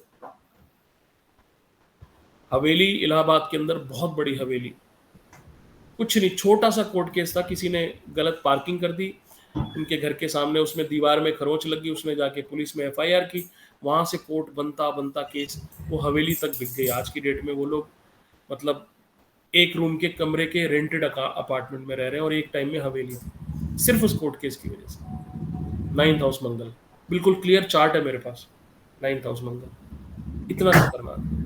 तो अब भगवान ने क्या किया? राजेंद्र जी को जुपिटर तो लग्न में दे दिया, लेकिन राजेंद्र जी को क्या दे दिया? मार्स भी 9th हाउस में दे दिया। अब क्या राजेंद्र जी के लिए जीवन भर क्या सीख है? कि इतने ईगोइस्टिक मत होना कि ईगो लेके कोर्ट में चले जाना, क्योंकि जिस दिन तुम कोर्ट में गए उस दिन मंगल तुम्हें नाप देगा अच्छे से। जितना नवांशा में जुपिटर बैठा है वो सब हिसाब बराबर कर देगा, क्योंकि आपको ये समझ नहीं आएगा कि रुकना कब है। तो 9th हाउस मंगल मतलब यू लेट गो, आप अपनी हार मान लो, लेकिन कोर्ट में मत जाओ। चलो नेक्स्ट, हमें क्या करना है? हमें देखना है कि 9th का लॉर्ड नवमांशा में कहाँ है। तो 9th का लॉर्ड कौन है? मंगल है। नवमांशा में देखो मंगल कहाँ बैठा है? सेकंड में। सेकंड हाउस में बैठा है। बढ़िया, वेल्थ के घर में बैठ गया, तो कोई प्रॉब्लम नहीं, अच्छी जगह बैठ गया। 6-8-12 में नहीं बैठा। सर रेट्रोग्रेड होके भी कुछ रेट्रोग्रेड का कोई मतलब ऐसा मतलब नहीं है। रेट्रोग्रेड प्लैनेट नवांशा में अच्छे रिजल्ट देता है। रेट्रोग्रेड का मतलब है कि वो पृथ्वी के नजदीक है, बहुत पावरफुल हो जाता है प्लैनेट, तो अच्छा है मंगल। रेट्रोग्रेड तो इसलिए कि जन्म का ही प्लैनेट आप उठा के डालते हो ना वहां पे, तो उसका रेट्रोग्रेशन आपके जन्म में देखो 4 प्लैनेट रेट्रोग्रेड है, 3 है ना, 4 है, 3 है, मार्स, मरकरी, सैटर्न। तीन है। अच्छा, जितने ज्यादा प्लैनेट आपके बर्थ चार्ट में रेट्रोग्रेड होता है ऐसे आदमी को आलस्य नहीं करना चाहिए, उसको बहुत मेहनत करनी चाहिए, क्योंकि वो प्लेनेट यही कह रहा है कि मेहनत करो, और वो आदमी जितनी मेहनत करेगा ना उतना शानदार उसको तरक्की मिलता है। बेसिकली 3-3 स्ट्रॉन्ग प्लैनेट लेके आप अपने घर में बैठे हो, पर वो तीनों अपनी तरफ खींच रहे हैं आपको। मार्स आपको बोलता है कि भाई थोड़ा सा मेहनत करो, सैटर्न आपका रेट्रोग्रेड है, मरकरी आपका रेट्रोग्रेड है। मरकरी क्या बोलता है? लर्निंग बढ़ाओ अपनी। जब भी मरकरी रेट्रोग्रेड होगा, ऐसे आदमी को लर्निंग नहीं बंद करनी चाहिए, मरते दम तक उसको सीखना चाहिए। उसकी सबसे अच्छी रेमेडी है किताबें खरीदते रहो, कुछ ना कुछ कुछ पैसा, 2% 3% अपनी सैलरी का हिस्सा ना कुछ बुक्स पे, कुछ सॉफ्टवेयर पे, कुछ लर्निंग से रिलेटेड खरीदो आप। मरकरी अगर रेट्रोग्रेड है लाइफ में, सैटर्न रेट्रोग्रेड है तो मेहनत करो आप, और मार्स मतलब पुरुषार्थ। कुछ थोड़ा सा कभी आपको आर्मी वालों के लिए, पुलिस, डिफेंस, ऐसे लोगों के लिए थोड़ा चैरिटी करना चाहिए अगर मार्स रेट्रोग्रेड हो, बहुत अच्छा रहता है। किसी का जन्म का मार्स रेट्रोग्रेड हो ना, तो जो आर्मी वेलफेयर सोसाइटीज होती हैं, या पीएम का कोई फंड है जो डिफेंस वालों के लिए या विडोज के लिए, उनके लिए थोड़ा सा आपको दान पुण्य करना चाहिए, क्योंकि मार्स इज आर्मी। तो आपके 3 प्लैनेट रेट्रोग्रेड है, कोई प्रॉब्लम नहीं, मजे करो, लेकिन इन प्लैनेट्स के हिसाब का काम जरूर करो। मरकरी रेट्रोग्रेड है तो some money you should invest in learning. अगर आपका बेटा कुछ बोलता है, पापा मुझे ये खरीदना है, बुक्स है, ले लो, मत रोको, because ultimately that will do good for you. How ठीक है अबाउट जी। जुपिटर? जुपिटर जुपिटर भी ज्ञान का कारक है, तो जुपिटर डोनेशन। मतलब अगर रेट्रोग्रेड है, ये क्वेश्चन है आपका? हाँ हाँ। जुपिटर रेट्रोग्रेड है तो आपको मंदिरों में दान देना चाहिए, आपको मंदिर बड़ी बड़ी डोनेशन। यूनिवर्सिटीज में दान, गुरुकुल में दान देना चाहिए, अपने गुरु को दान देना चाहिए। मतलब गुरु को दान देते हुए आपके अंदर बैड फीलिंग नहीं आनी चाहिए कि मुझे चीट कर रहा है। कई बार क्या होता है, हम गुरु को 1100 रुपये देते हैं पर अंदर से ऐसा सोचते हैं यार ये मुझे चीट कर रहा। नहीं, गुरु के प्रति दुर्व्यवहार, आपके चाहे लाइफ में जितने गुरु हों, मतलब ज्योतिष के गुरु हो या स्पिरिचुअल गुरु हो, या आप अपने हस्बैंड को गुरु मानते हो, गुरु के बारे में नेगेटिव ख्याल नहीं आना चाहिए, वो आएगा तो गड़बड़ है आपके लिए। और जुपिटर रेट्रोग्रेड होगा तो आपके बहुत से गुरु होंगे, एक गुरु से आप सेटिस्फाइड होती ही नहीं है 100%। खैर ये हम भटक रहे हैं टॉपिक से, तो अभी हमें बहुत सारा कवर करना है। ठीक है जी। तो जी जैसे हाँ जी, ये अपने अब इनके लग्न का लॉर्ड सूर्य जो है 2nd हाउस में है, एंड 9th का लॉर्ड मंगल इधर 2nd हाउस में है। अब 2nd हाउस में 4 प्लैनेट मेलेफिक ही हो गए सारे, बिकॉज बुध जिसके साथ रहेगा वैसे होगा, उसका कुछ इफेक्ट नहीं आएगा? मेलेफिक मतलब 2nd हाउस में sun, Mars, Mercury, Rahu, effect 8th house पे दृष्टि पड़ेगी। अब देखो, जो जैसे अगर हम राजेंद्र जी ने जो बनाया है ना, मतलब वो स्ट्रगल से बनाया है। ऐसा नहीं कि जैसे अब खुशबू जी और राजेंद्र जी की लाइफ में डिफरेंस है। राजेंद्र जी को चीज़ें प्लेटर पे नहीं मिली होंगी, बिकॉज उनका लग्न लॉर्ड नवांश में बहुत स्ट्रॉन्ग पोजीशन में नहीं है। मतलब अच्छे पेरेंट्स होंगे बट एवरेज होंगे। वो जो भी राजेंद्र जी ने किया है ना, पढ़ाई भी बहुत मेहनत से की होगी, अपने दम पे जॉब प्राप्त की होगी, अपने दम पे प्रमोशन, अपने दम पे मतलब जो इन्वेस्टमेंट करी होंगी, वो सारी जो मतलब more or less he is a self made man. But because Khushbu का नवमांशा वॉज वेरी स्ट्रॉन्ग, तो खुशबू आज भी पेरेंट्स पे डिपेंडेंट होंगी। ये अंतर है। करेक्ट है राजेंद्र जी? यस सर, बचपन से full struggle, full study, struggle. Job. और तीन प्लैनेट रेट्रोग्रेड, वैसे ही स्ट्रगल करना उस आदमी को, ऐसे तो फ्री में नहीं मिलेगा उसको, मिलेगा बहुत कुछ। तो देखो ना, इसीलिए उनका सैटर्न सन कहाँ बैठा हुआ है? मार्स के साथ, राहु के साथ 2nd हाउस में बैठा है, शुक्र की राशि में बैठा हुआ है। तो उतना जितना मतलब अगर इसको खुशबू से कंपेयर करोगे तो आपको इमीडिएटली समझ में आ जाएगा कि राजेंद्र जी ने खुद को बनाया है। राजेंद्र जी के पेरेंट्स ने बेसिक एजुकेशन दिया होगा, वो भी मतलब आई डोंट नो किस हद तक दिया होगा वो, उसमें भी हो सकता है राजेंद्र जी ने स्कॉलरशिप लिया हो, या राजेंद्र जी ने ट्यूशन पढ़ाया हो बचपन में अपना खर्चा निकालने के लिए, who knows, I don't know. उतना स्ट्रांग लगना नहीं है राजेंद्र जी का, तो childhood was specially not as rich as Khushboo. That is true sir. उस मतलब पेरेंट्स ने बेसिक एजुकेशन दिया, देन जॉब करते करते इवनिंग क्लासेस वो सब कर करके कॉलेज देखो, और वैसे ही होगा, बिकॉज नहीं है लग्न, नवांशा में लग्न बिल्कुल स्ट्रांग नहीं है, बट नवांशा में लग्न में खुद जुपिटर बैठ गया, तो एंड रिजल्ट हमेशा सक्सेसफुल रहेगा। वो आदमी जो चाहेगा वो उसको मिलेगा। और कैसे मिलेगा? डिवाइन हेल्प, मेंटोर्स बहुत मिलते हैं ऐसे आदमी को। अरे तू चिंता क्यों करता है, तू बढ़ ना, मैं करता हूं तेरे को support. Unknown people will support Rajendra ji. So this is the difference.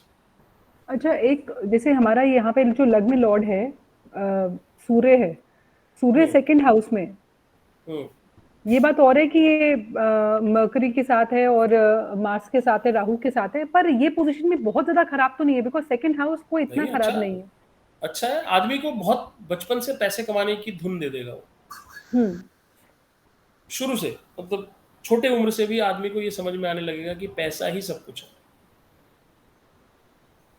कुछ लोग होते हैं ना, वो लोगों को बहुत लेट समझ में आता है कि पैसा सेव करो, इन्वेस्टमेंट करो। राजेंद्र जी को बहुत पहले समझ में आ गया होगा कि भैया दुनिया में रहना है तो पैसा का कुछ करो, कमाओ सेव करो, कमाओ सेव करो, ये समझ में आ गया, सेंस होता है, क्योंकि सेकंड हाउस में जाके नवमांशा के बैठ गया। अच्छी जॉइंट मतलब टाइप की फैमिली होगी, बिकॉज सेकंड हाउस में बैठा है, फैमिली से अच्छा सपोर्ट होगा, जिसको कुटुंब बोलते हैं। तो राजेंद्र जी का अच्छा खासा बड़ा कुटुंब होगा, बुआ चाचा ताऊ, मतलब इन लोगों से मिलना जुलना होगा, 100% होगा। ऐसा नहीं कि he is part of a nuclear family. Correct है Rajendra ji? You have big relatives and all? या मिलते होंगे साल में एक बार दो बार, हाँ, कभी ऐसा फंक्शन वगैरह करते होंगे। फंक्शन में मिलते हैं, यस। बैठा ना लग्न जाके, सूर्य सेकंड हाउस में बैठा, तो कुटुंब को स्ट्रांग बनाएगा। और कोई कुटुंब में कुछ लोग मतलब एक जेनरिक प्रिडिक्शन है, बट नवमांशा में सन जब लगना सन हो जाता है तो ऐसा बोलते हैं कि काफी लोग गवर्नमेंट सर्विस में भी होते हैं। ये एक जेनरिक प्रिडिक्शन है, I don't know Rajendra ji case में सही है गलत है, बट ऐसा बोलते हैं कि जो कुटुंब वाले लोग होते हैं वो मतलब गवर्नमेंट जॉब में होते हैं। हाँ, मेरे डैडी गवर्नमेंट में ही थे। हाँ, तो ये बड़ी बड़े बहुत बेसिक प्रिडिक्शन है, जो थोड़ा भी आप दिमाग लगाओगे ना, सामने वाला कहेगा अरे वाह क्या प्रिडिक्शन। अब देखो मैंने बोला ना, उनके डैडी ही निकले गवर्नमेंट जॉब में, तो चमत्कार हो गया सडनली।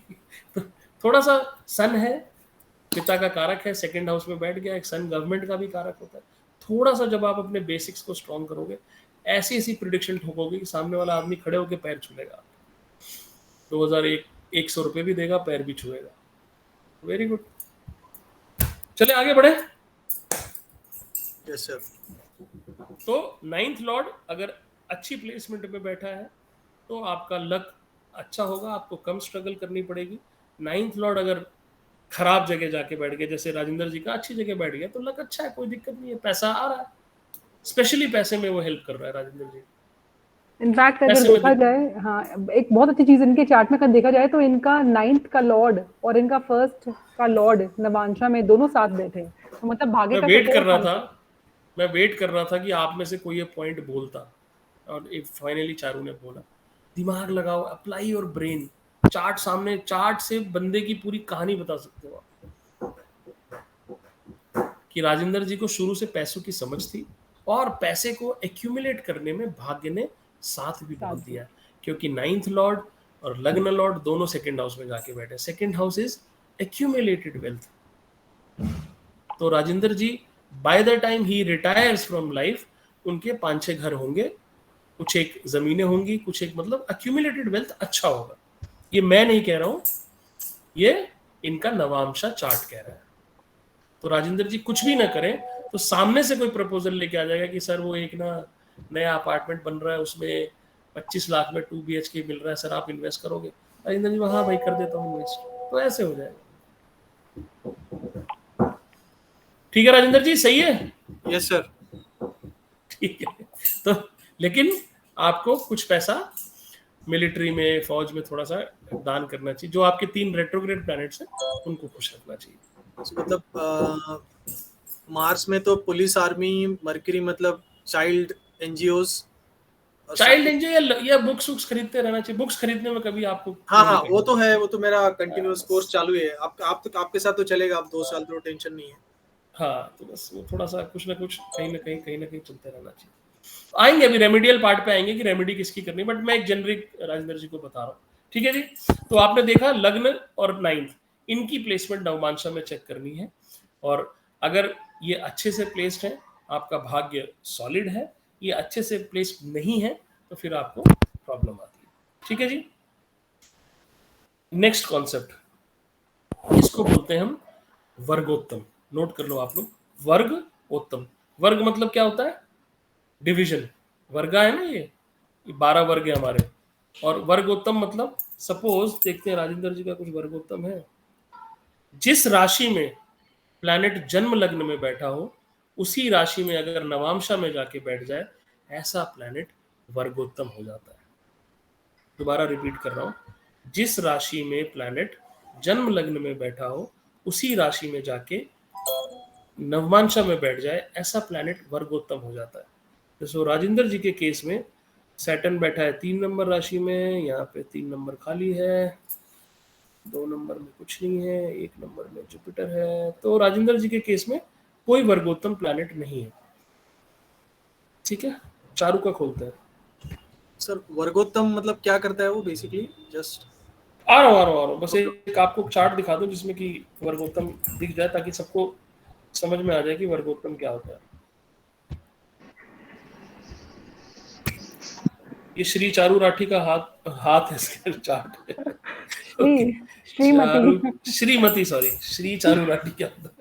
हाँ, तो चारू का वर्गोत्तम कुछ है, सैटर्न सन 5वीं राशि में, सैटर्न सन यहाँ भी नहीं है, राहु मार्स वीनस 6 में है, 6 खाली है, मून 1 में है, मून यहाँ खाली है, मरकरी रेट्रोग्रेड है। चारू को भी किताबें खरीदनी चाहिए। मरकरी नहीं, चारू का भी कुछ नहीं है। सर मेरे चार्ट में है। महावीर जी का देखते हैं। महावीर जी, आपका सरनेम क्या, जैन? Jain, yes sir. महावीर जी का चार्ट मेरे पास शायद है नहीं। बोलिए महावीर जी, आपका chart. 0905 Mahavir Jain, yes sir. 090576 11:59 AM Mumbai. 0905 1976 AM 11:59 morning, yes sir. Mumbai. Yes sir.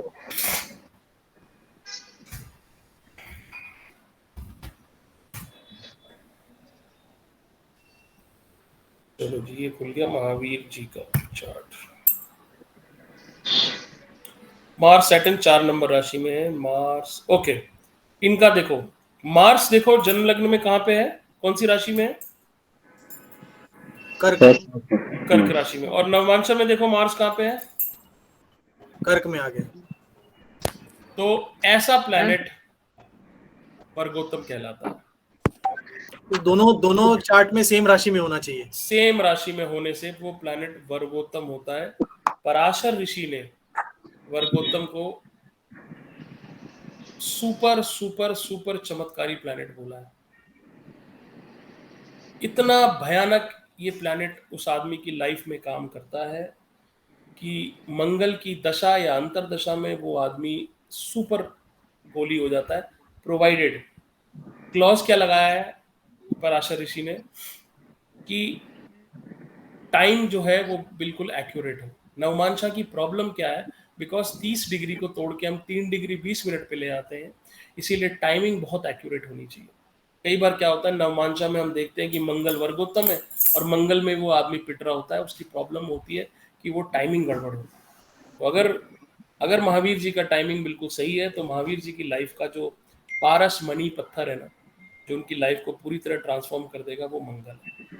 अब जैसे 3 जुलाई 2023 से महावीर जी के राहु में मंगल आ जाएगा, तो ये पीरियड एक्सीलेंट होना चाहिए। नहीं, लेकिन फिर एक बात बताओ, सपोज अगर यही प्लैनेट खराब हाउस में बैठ गया तो फिर? खराब हाउस में बैठे, कहीं बैठे, कोई फर्क नहीं पड़ता। ये प्लैनेट बस नीच का नहीं होना चाहिए। अच्छा, ओके। सर ये तो कैंसर में तो नीच का है। क्या चीज? मंगल कैंसर में नीच का होता है ना। मैं उसी पे आ रहा था। पर ये प्लैनेट नीच का नहीं होना चाहिए। अब क्या है, यही प्लैनेट जो महावीर जी की लाइफ को बदल सकता था, बिकॉज ये जन्म लग्न में भी नीच का हो गया, नवमांशा में भी नीच का हो गया, इसलिए ये प्लैनेट डेडली हो गया इनके लिए, बहुत खराब हो गया। It will give very very bad result. यहाँ भी खराब हो गया, वहां भी खराब हो गया। इसमें बस भगवान का नाम लो आप, अगर नवमांशा सही है, टाइमिंग सही है, तो ये जैसे कि प्लैनेट देखो बहुत खराब रिजल्ट देगा। नवांशा में ये जो मंगल है ये 8th हाउस में आ गया है ना।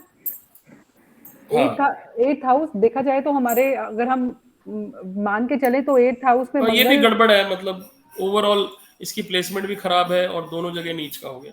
यही मंगल अगर उसमें 4th होता, हाउस में होता। मकर राशि में होता, इस जन्म लग्न में 10 नंबर पे उच्च का, और वहां भी उच्च का होता, तो सॉलिड ये प्लैनेट हो जाता और कहीं अच्छे घर में बैठा होता, 159 में या केंद्र या त्रिकोण में बैठा होता। तो ये मंगल सर हाँ। क्या इफेक्ट देगा अभी मार्स नीच राशि में दोनों चार्ट में? तो अब जैसे नवमांशा में मार्स 8th हाउस में है, तो हाँ। और यहाँ पे मार्स इनका बैठा है लग्न में, तो लग्न का जब नवमांशा में 8th में चला जाता है तो शरीर को थोड़ा कष्ट देगा। और या फिर ये कुछ मैन्युफैक्चरिंग से रिलेटेड काम कर ले भाई, 8th हाउस का यूज कर ले। ऑकल साइंस है सर। का पर करो, लेकिन मंगल फिर का भी थोड़ा कनेक्शन भी सा तो होना चाहिए। इस पीरियड में राहु में मंगल इनका 2023 में आ रहा है, तो ये थोड़ा सा पीरियड जो है ना, बिकॉज मंगल सर इधर डोनेशन टू आर्मी पुलिस काम करेगा क्या? बिल्कुल करेगा, बिल्कुल करेगा। और एक चीज और मैं बताता हूँ आप लोगों को, सबसे बड़ी गलती हम लोग क्या करते हैं ना, कि हम लोग दशा के स्टार्ट होने पे उस प्लैनेट की रेमेडी करते हैं। That is a wrong practice. जैसे कि राजेंद्र जी के बेटा अगले 10 साल बाद क्या बनेगा, या चारू जी की बेटियां डॉक्टर बनेंगी, इसकी प्रिपरेशन आज से 10 साल पहले शुरू हो गई थी, तब चारू जी की बेटियां डॉक्टर बन रही है। उसी तरह खराब प्लैनेट की भी प्रिपरेशन हमें दशा आने से बहुत साल पहले शुरू कर देनी चाहिए। तो अब जैसे राजेंद्र जी के महावीर जी के चार्ट में मुझे दिख रहा है कि राहु में मंगल 3 जुलाई से स्टार्ट होगा 2023 से, तो अभी से शुरू कर दो आप मंगल की। सबसे पहली रेमेडी मंगल की क्या है कि भैया आप रोज शाम को घर में दिया जलाओ। अगर जला रहे हो बहुत अच्छी बात है, नहीं जला रहे हो तो जलाना शुरू कर दो। और दूसरा, रुद्र रूप की पूजा शुरू कर दो, शंकर की, हनुमान की, बजरंग बली के पीछे पड़ जाओ, मंगल सेट हो जाएगा। और तीसरा है दान, मंगल का दान करो आप, मंगल का दान करो। सर वापस एक बार रिपीट करो ना, क्या बोला था मंगल के लिए? मंगल की सबसे बढ़िया रेमेडी है दिया जलाना। अपने हाथ से आप दिया जलाओगे, मंगल की सबसे विशुद्ध रूप से जो अच्छी रेमेडी है वो ये है। दूसरी रेमेडी है शाम को ना, 24 घंटे में दिन में एक बार कभी भी जला लो, शाम को, दिन में, आपको जब समय मिले, कोई इसमें वो नहीं है। आप दिन में 2 बार जला सकते हो और बढ़िया। जैसे महावीर जी के केस में मैं बोलूंगा, सुबह घर पे दिया जला के ऑफिस जाओ, दुकान पे, शाम को वापस आके जलाओ, 2 बार जला दो। बट वो सर घर पे ही जलाना है कि किसी मंदिर में जाके भी जला सकता है वो? नहीं, घर में जलाओ ना, प्रॉब्लम तो घर में ही आएगी, मंदिर में तो क्या होगा, कुछ भी नहीं होगा। नहीं, कोई लोग जाते हैं नॉर्मली, कैसे मंदिर में भी दिया जलाते हैं ना, तेल वेल। हाँ, मंदिर में जैसे अब जो दूसरी रेमेडी है वो रुद्र की पूजा। जैसे रुद्र अवतार कौन है हमारे? हनुमान जी, शंकर जी के रुद्र अवतार है। हाँ, करेक्ट। तो हनुमान जी को जब आप पूजा करो तो वहां पे जाके दिया जलाओ। रुद्राभिषेक भी कर सकते हैं ना सर? रुद्राभिषेक भी बोलते हैं। रुद्राभिषेक बिल्कुल करना चाहिए, बिल्कुल करना चाहिए। तो हनुमान जी के पीछे पड़ जाओ, भक्त बनो। इनका अगर लग्न चार्ट देखा जाए ना, तो लग्न चार्ट में मंगल 1st हाउस में बैठा है, मंगल की राशियां बैठी है, लेकिन साथ में शनि का कनेक्शन है। शनि 10th 11th को भी इंडिकेट कर रहा है, मतलब 10th 11th क्या बोल रही हूँ मैं, सॉरी, 7th हाउस और 8th हाउस को। तो 8th हाउस कहीं ना कहीं आ ही जाएगा। मतलब दोनों जगह पे हो रहा है। हाँ, दोनों जगह पे 8th हाउस है। शनि के माध्यम से 8th हाउस एक्टिवेट हो जाएगा, और शनि और मंगल में युति है 1st हाउस में। बिल्कुल सही है। मंगल लग्न में होके नीच का होके बैठा है, तो वो भी थोड़ा सा आदमी का कॉन्फिडेंस मारता है, पुरुषार्थ की कमी करता है, रिस्क टेकिंग एबिलिटी कम करता है। आदमी हमेशा ये कहानी सुनाएगा कि यार वो काम मैं कर लेता तो बहुत अच्छा रहता, मैंने पता नहीं क्यों छोड़ दिया वो काम। मिस्ड अपॉर्चुनिटी लाइफ में बहुत हो जाती है। आदमी अपने डिसीजंस दूसरों से अप्रूवल चाहता है हाँ, कि मैं ये करने जा रहा हूँ, आपको सही लग रहा है, मतलब वो कॉन्फिडेंस की कमी करता है।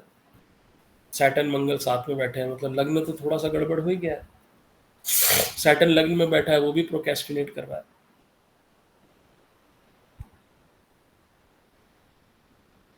लेकिन लग्न लॉर्ड सेकंड हाउस में बैठा है, तो इवेंचुअली आदमी पैसे कमा लेगा। सूर्य के साथ बैठा है ना, तो आएगा, पैसा आएगा, कोई दिक्कत नहीं।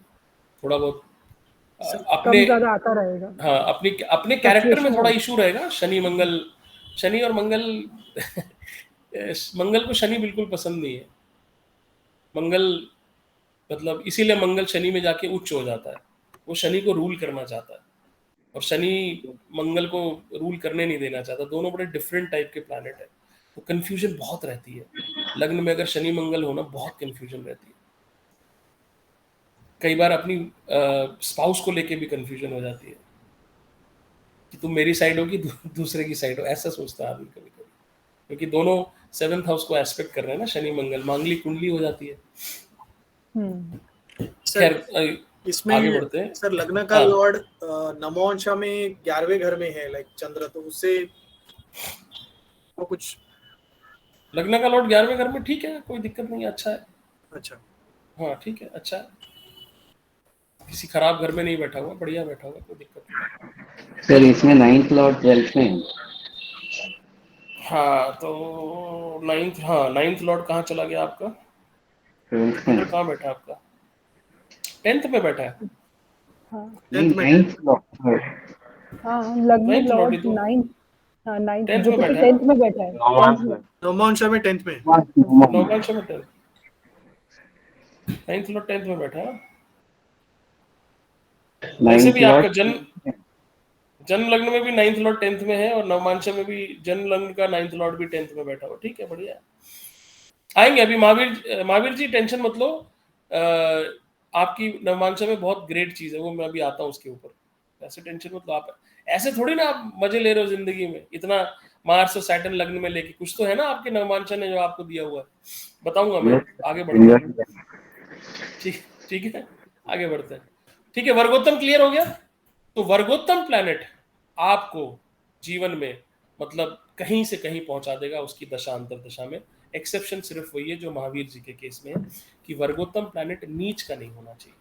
नीच का हो जाएगा तो उसमें आपको काफी प्रॉब्लम्स आएंगी। वो वर्गोत्तम प्लैनेट आपके भाग्य को छेड़ करेगा। तो बेसिकली उस टाइम पे कोई बड़ा बिजनेस डिसीजन मत लो। अच्छा, एक जैसे मंगल की चीज, दशा, हाँ जी, sorry sorry, I am so sorry, एक चीज पूछो। जैसे आपने मुझे बताया सेम राशि में होना चाहिए, मतलब आपने बताया सेम राशि में हो दोनों चार्ट में। सपोज अगर सेम हाउस में हो तो उसका भी कुछ इम्पैक्ट पड़ता है? आ रहा हूँ ना। अच्छा, सॉरी। ये आप जैसे लोगों ने ना बाल विवाह की प्रथा शुरू करी। बच्चा 3 साल का हुआ नहीं, उसकी शादी की चिंता सताने लग गई। आपको आ रहा हूँ नहीं नहीं, आजकल थोड़ी इम्प्रूवमेंट हो गई है, उसकी पढ़ाई की चिंता सताती है। शादी तो कर लेंगे अपने आप ही, कोई ठीक इशू है, नहीं है। तो वर्गोत्तम समझ में आ गया। अब जो अगला क्वेश्चन चारू जी ने पूछा है, अगर कोई प्लैनेट जन्म लग्न में जिस घर में बैठा हो उसी घर में नवमांशा में भी चले जाए, तो इसको बोलते हैं स्थान उत्तम प्लैनेट। वो प्लैनेट उस स्थान के लिए पारस पत्थर हो जाता है।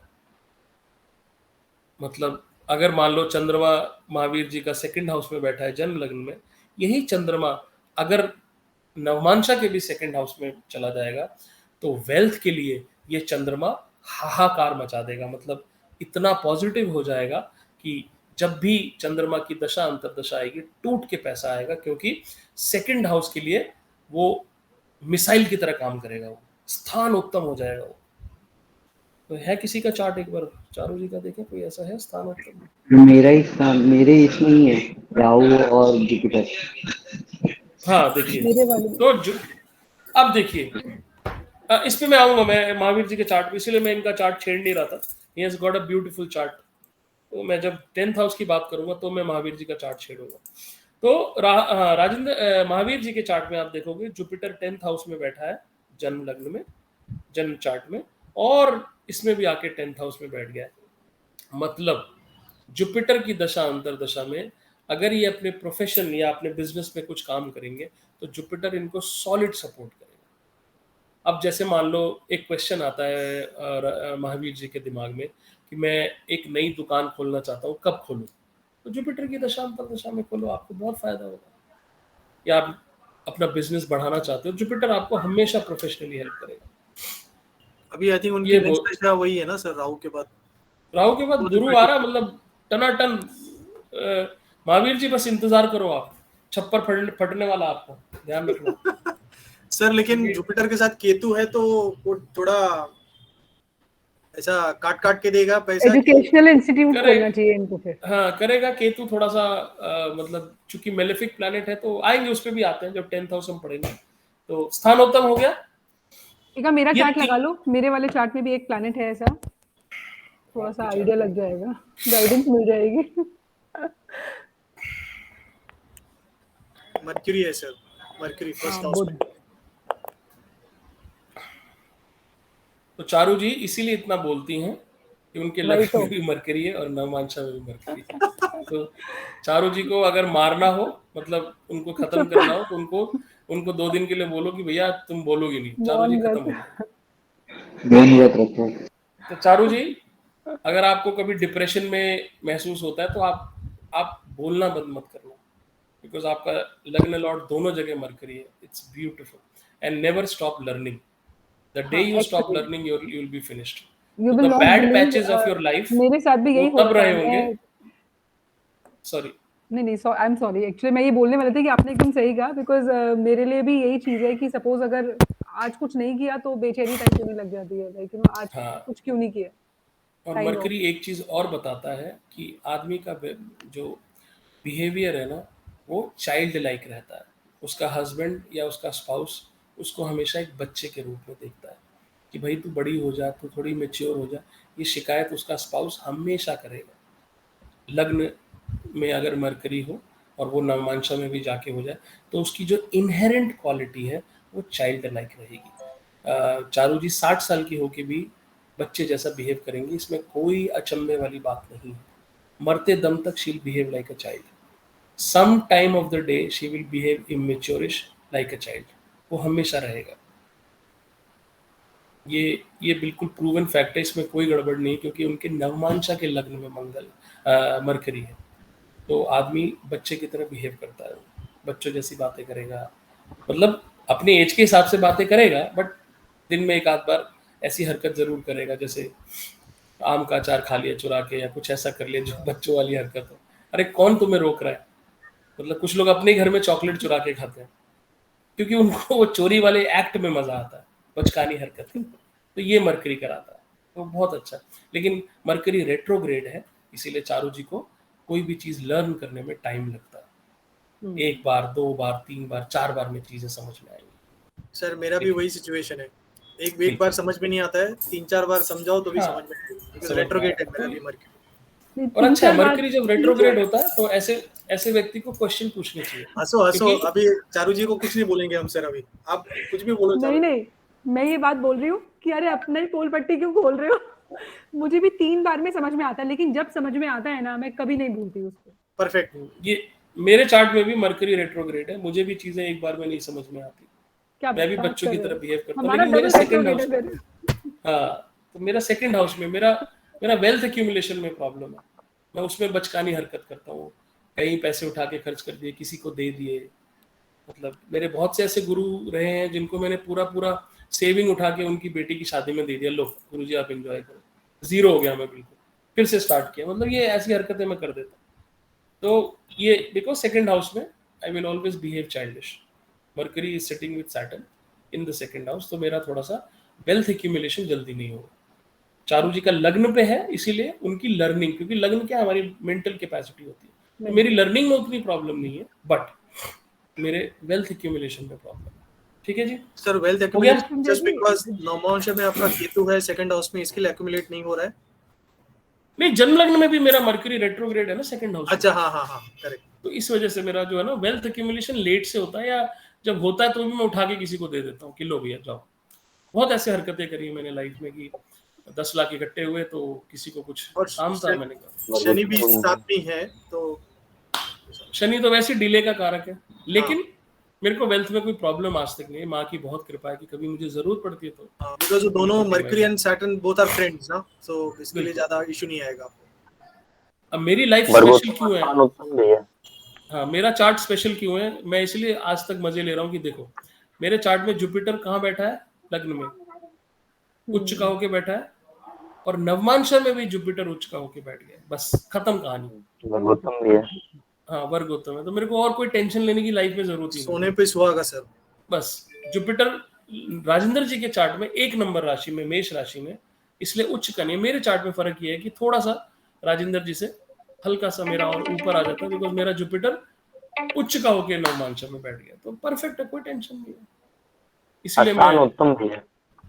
स्थान उत्तम भी हो गया, वर्गोत्तम भी हो गया, और दिग्बल भी हो गया। हाँ इसको, ये एक स्पेशल चार्ट होता है। जो तीसरी चीज हम सीखेंगे, इसको बोलते हैं लग्न वर्गोत्तम। सेम लग्न जन्म लग्न में और सेम लग्न अगर नवांशा में हो, ऐसा चार्ट लग्न वर्गोत्तम होता है। भगवान ने बोला है कि बेटा तुम मौज करो।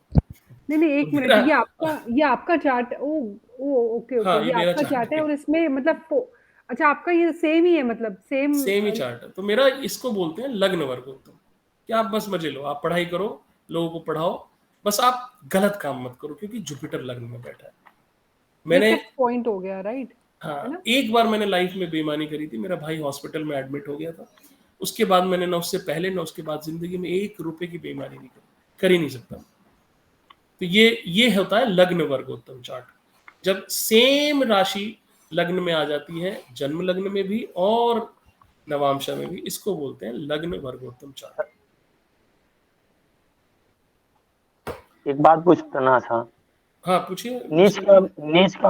नीच का चंद्रमा है और आपका नवमांसा में अष्टम भाव में है, तो बालारिष्ट योग भी बनाता है और नीच का भी है। बालारिष्ट योग, फिर मैंने बोला ना कि जन्म लग्न की कोई भी चीज नवमांशा में मत देखो।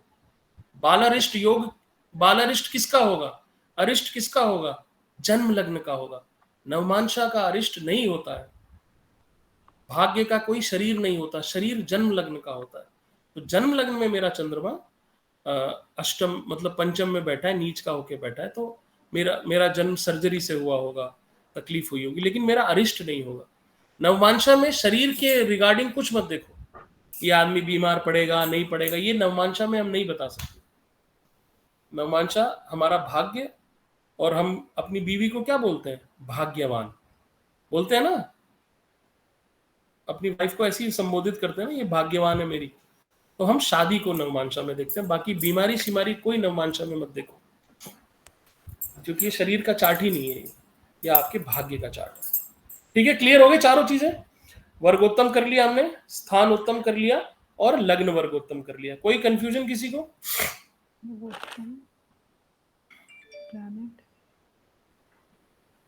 प्लैनेट अगर सेम हाउस में, तो उसको आपने कुछ नाम दिया है, एकदम कुछ कहते हैं? स्थान उत्तम, स्थानोत्तम, वर्गोत्तम और लग्न वर्गोत्तम।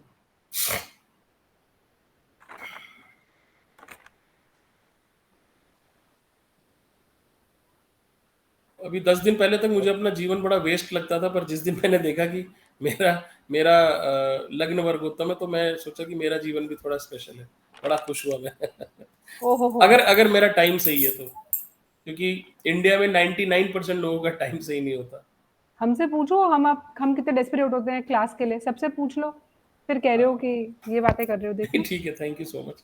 ठीक है जी, आगे बढ़े। Yes okay.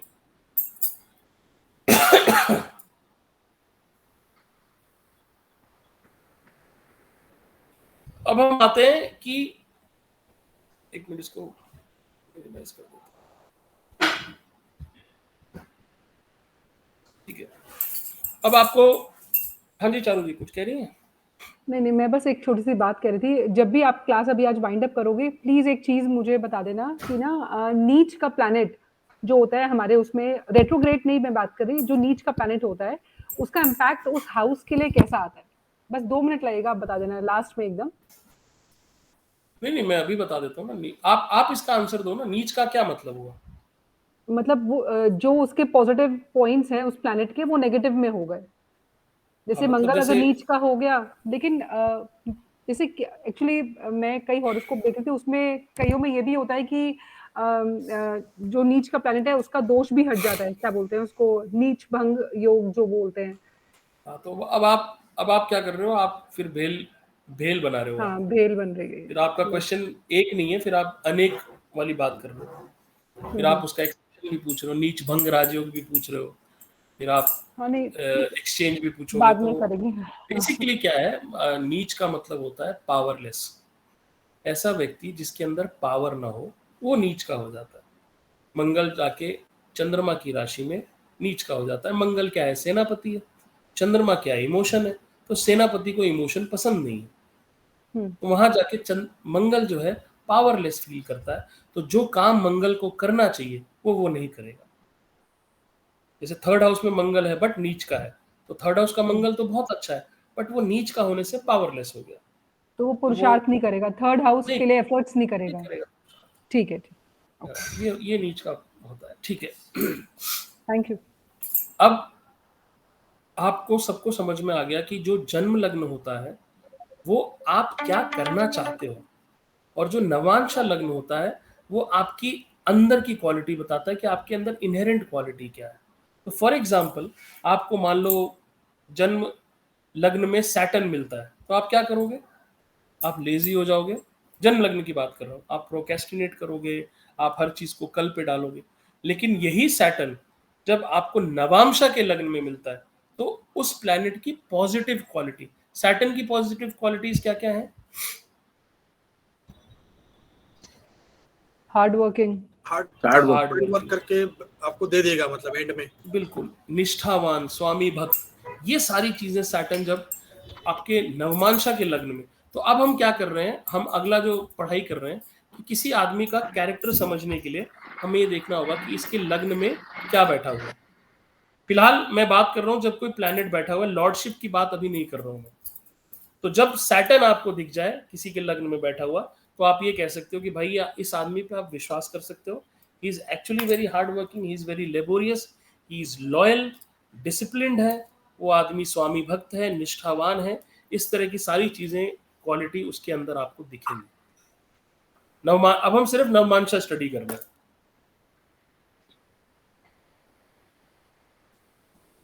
मून, अगर आपको नवमांशा में मून दिखता है लग्न में, तो क्या बोलोगे आप, चंद्रमा क्या करेगा? इमोशनल है। सबसे पहले चंद्रमा आपको बॉर्न इंट्यूशन। सिंगर बनाता है, सिंगर बनाता है, गायक। आप बाथरूम में चलते फिरते आपने देखा ना, कुछ लोग कॉपी में नोट्स बनाते हुए कुछ ना कुछ गाना उनके मुंह से आप सुनते रहोगे, या वो मतलब कुछ घर में कुकिंग कर रहे होते हैं तो कुछ ना कुछ गाना गा रहे होते हैं। चंद्रमा जब भी आपके लग्न में दिखाई देगा, आप लोग ऐसे लोगों को, आप उनसे पूछो कि आप क्या गुनगुनाते रहते हो, उन लोग को गुनगुनाना अच्छा लगेगा। बॉर्न सिंगर, लता मंगेशकर का चार्ट आप स्टडी करो, उनके देखो नवमांशा में क्या बैठा हुआ है, आपको लगेगा। और नवमांशा में अगर चंद्रमा हो, ऐसे लोगों के पास एक इनहेरेंट क्वालिटी होती है, उसको बोलते हैं हीलिंग टच। ऐसे लोग बहुत अच्छे हीलर होते हैं, या अपनी बात से, या किसी दवाई से, या मैंने ऐसे भी लोग देखे हैं जो कहेंगे कि अच्छा तू मेरे पास आ, वो आपको ना पानी में चीनी घोल के पिला देंगे, उससे ही ना आपको कुछ अच्छा लगने लगता है। मदरली टच होता है उनके अंदर, क्योंकि लग्न में किसने बिठाया चंद्रमा को? ईश्वर ने बिठाया।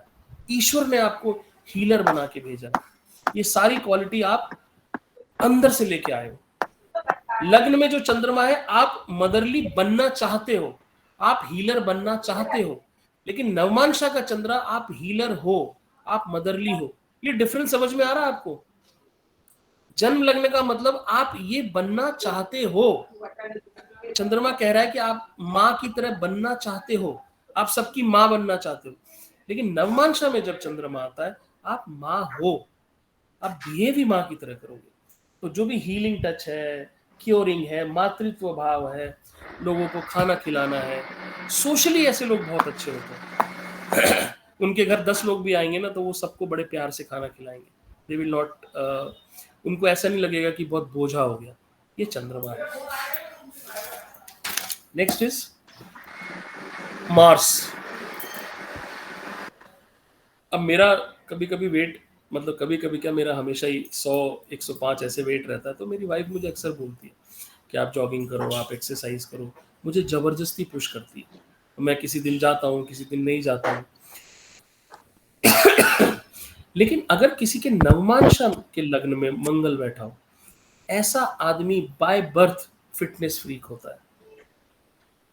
आप देखोगे वो सुबह 4 बजे ऑटोमेटिकली उठेगा, वो जाके वो मतलब वो पुशअप्स लगाएगा, दंड बैठक करेगा, उसका मतलब अपने फिजिक के ऊपर उसका इतना ध्यान होगा ना, वो स्ट्रांग होगा, मतलब उसका मन करेगा।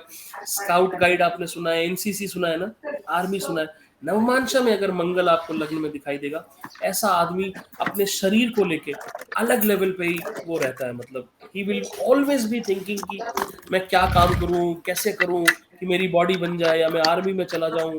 ये सब चीजें। मिश्रा जी, आपका हैंड रेज है, कुछ कहना चाहते हैं आप?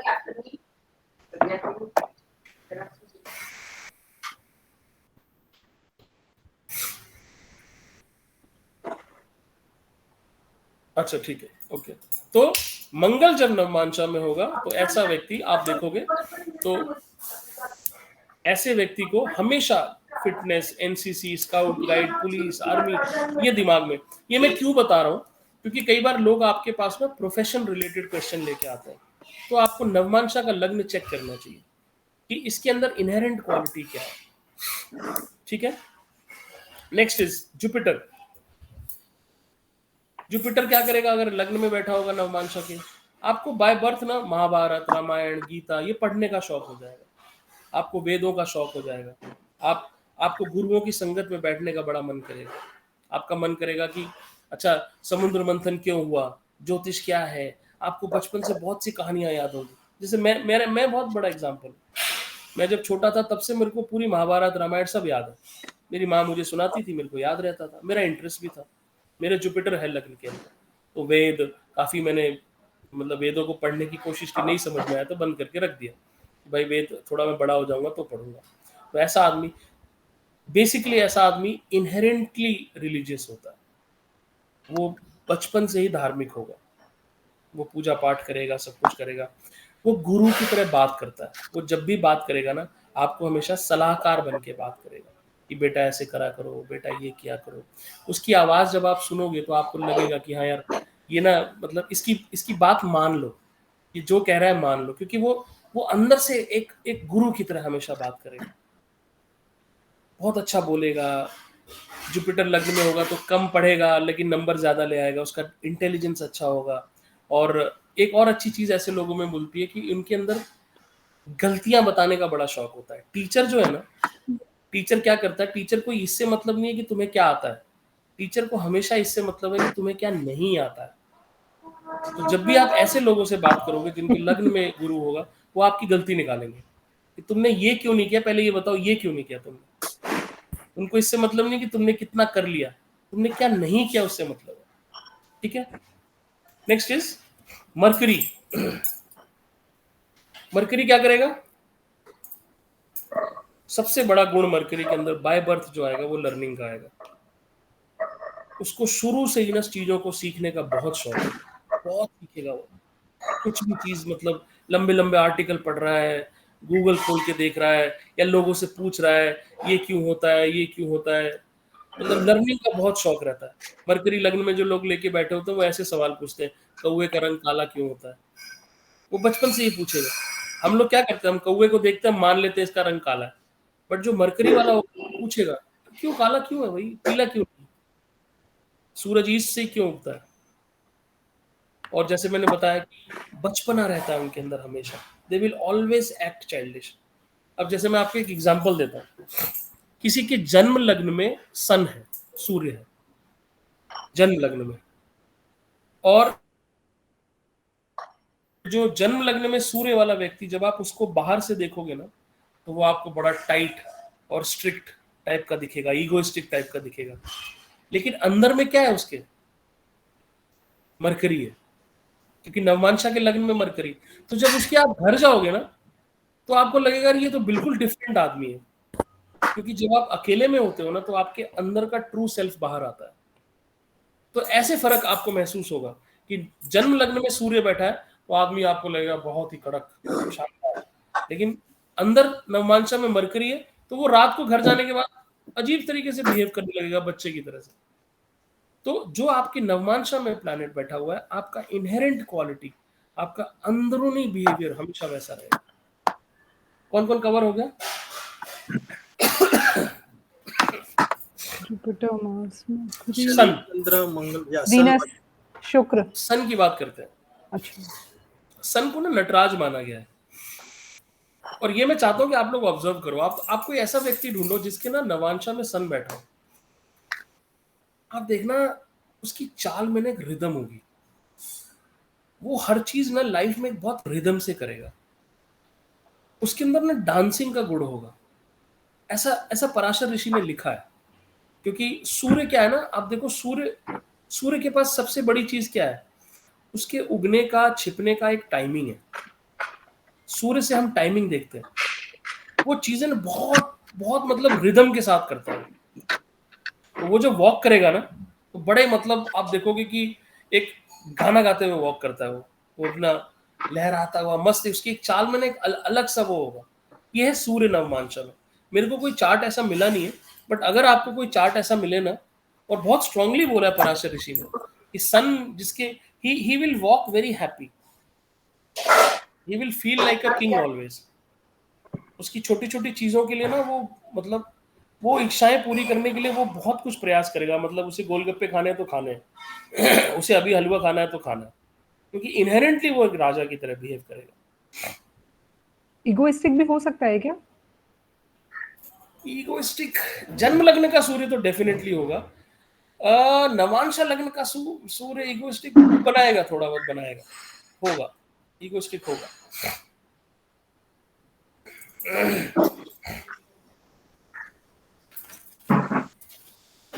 वीनस, वीनस वीनस जब भी आपको जन्म लग्न में नवमांशा लग्न में दिखाई दे, ऐसा आदमी आर्टिस्टिक क्वालिटीज के साथ पैदा होता है। पेंटिंग करना, डांसिंग करना, क्रिएटिविटी करना, मतलब एक्टिंग करना, कुछ भी, वो किसी की मिमिक्री करेगा। वीनस नवमांशा में लग्न में इज वेरी वेरी, मतलब ऐसे लोग बहुत स्पेशल होते हैं। आपको उनके चार्ट में देख के समझ में आ जाएगा, बाय बर्थ उनके अंदर ऐसी क्वालिटीज होंगी कि उनको आपको समझ में आ जाएगा। अगर आपके किसी बच्चे के वीनस है चार्ट में, नवमांशा के लग्न में है वीनस, तो आपको समझ में आएगा उस बच्चे के अंदर। और दूसरा ना, नुक्स निकालने, नुक्स समझते हो आप लोग? जैसे किसी ने कोई पेंटिंग बनाई तो वो बच्चा ऐसे बोलेगा कि मम्मी देखो ना, इसमें येलो कलर थोड़ा डिफरेंट किया हुआ है। बहुत नुक्स निकालेगा वो, अगर नवमांशा में शुक्र है तो। क्योंकि उसको आर्टिस्टिक चीजों में कॉम्प्रोमाइज पसंद नहीं है। जैसे सुर में गाना, कोई बेसुरा गाना गाएगा तो वो पकड़ लेगा। राइटिंग अच्छी लिखना, अगर राइटिंग अच्छी नहीं होगी तो वो पकड़ लेगा। ठीक है, और क्या बचा? राहु। बहुत से ग्रेट लोगों की कुंडली में ना नवमांशा के लग्न में राहु मिलता है। बिकॉज राहु अगर आप नवमांशा के लग्न में लेके पैदा हुए हो ना, you are a fantastic planner. आपसे बढ़िया प्लानिंग दुनिया में किसी की नहीं है। बाय बर्थ आप ऐसी प्लानिंग करोगे ना कि 9:15 बजे ओला आएगी, 9:30 बजे हम रेलवे स्टेशन पहुंचेंगे, 9:40 पे ट्रेन आएगी, फिर हम उतरेंगे, मतलब 12 बजे मैं खाना खाऊंगा, 12:30 बजे मैं चाय पीऊंगा। मतलब इस लेवल की प्लानिंग करते हो। उनके टॉयलेट जाने का भी टाइम फिक्स होता है। इस 7:10 में मैं वॉशरूम जाऊंगा, 8 बजे मैं नहाऊंगा, 8:20 पे मैं ब्रेकफास्ट करूंगा, 9 बजे मैं ऑफिस जाऊंगा। इतना जबरदस्त प्लानिंग होती है। उनकी रिसर्च बहुत तगड़ी होती है, और यही रिसर्च और प्लानिंग जब एक साथ मिलती है ना, तो नवमांशा का राहु ऐसे व्यक्ति को बहुत सक्सेसफुल बनाता है, जबरदस्त सक्सेसफुल बनाता है।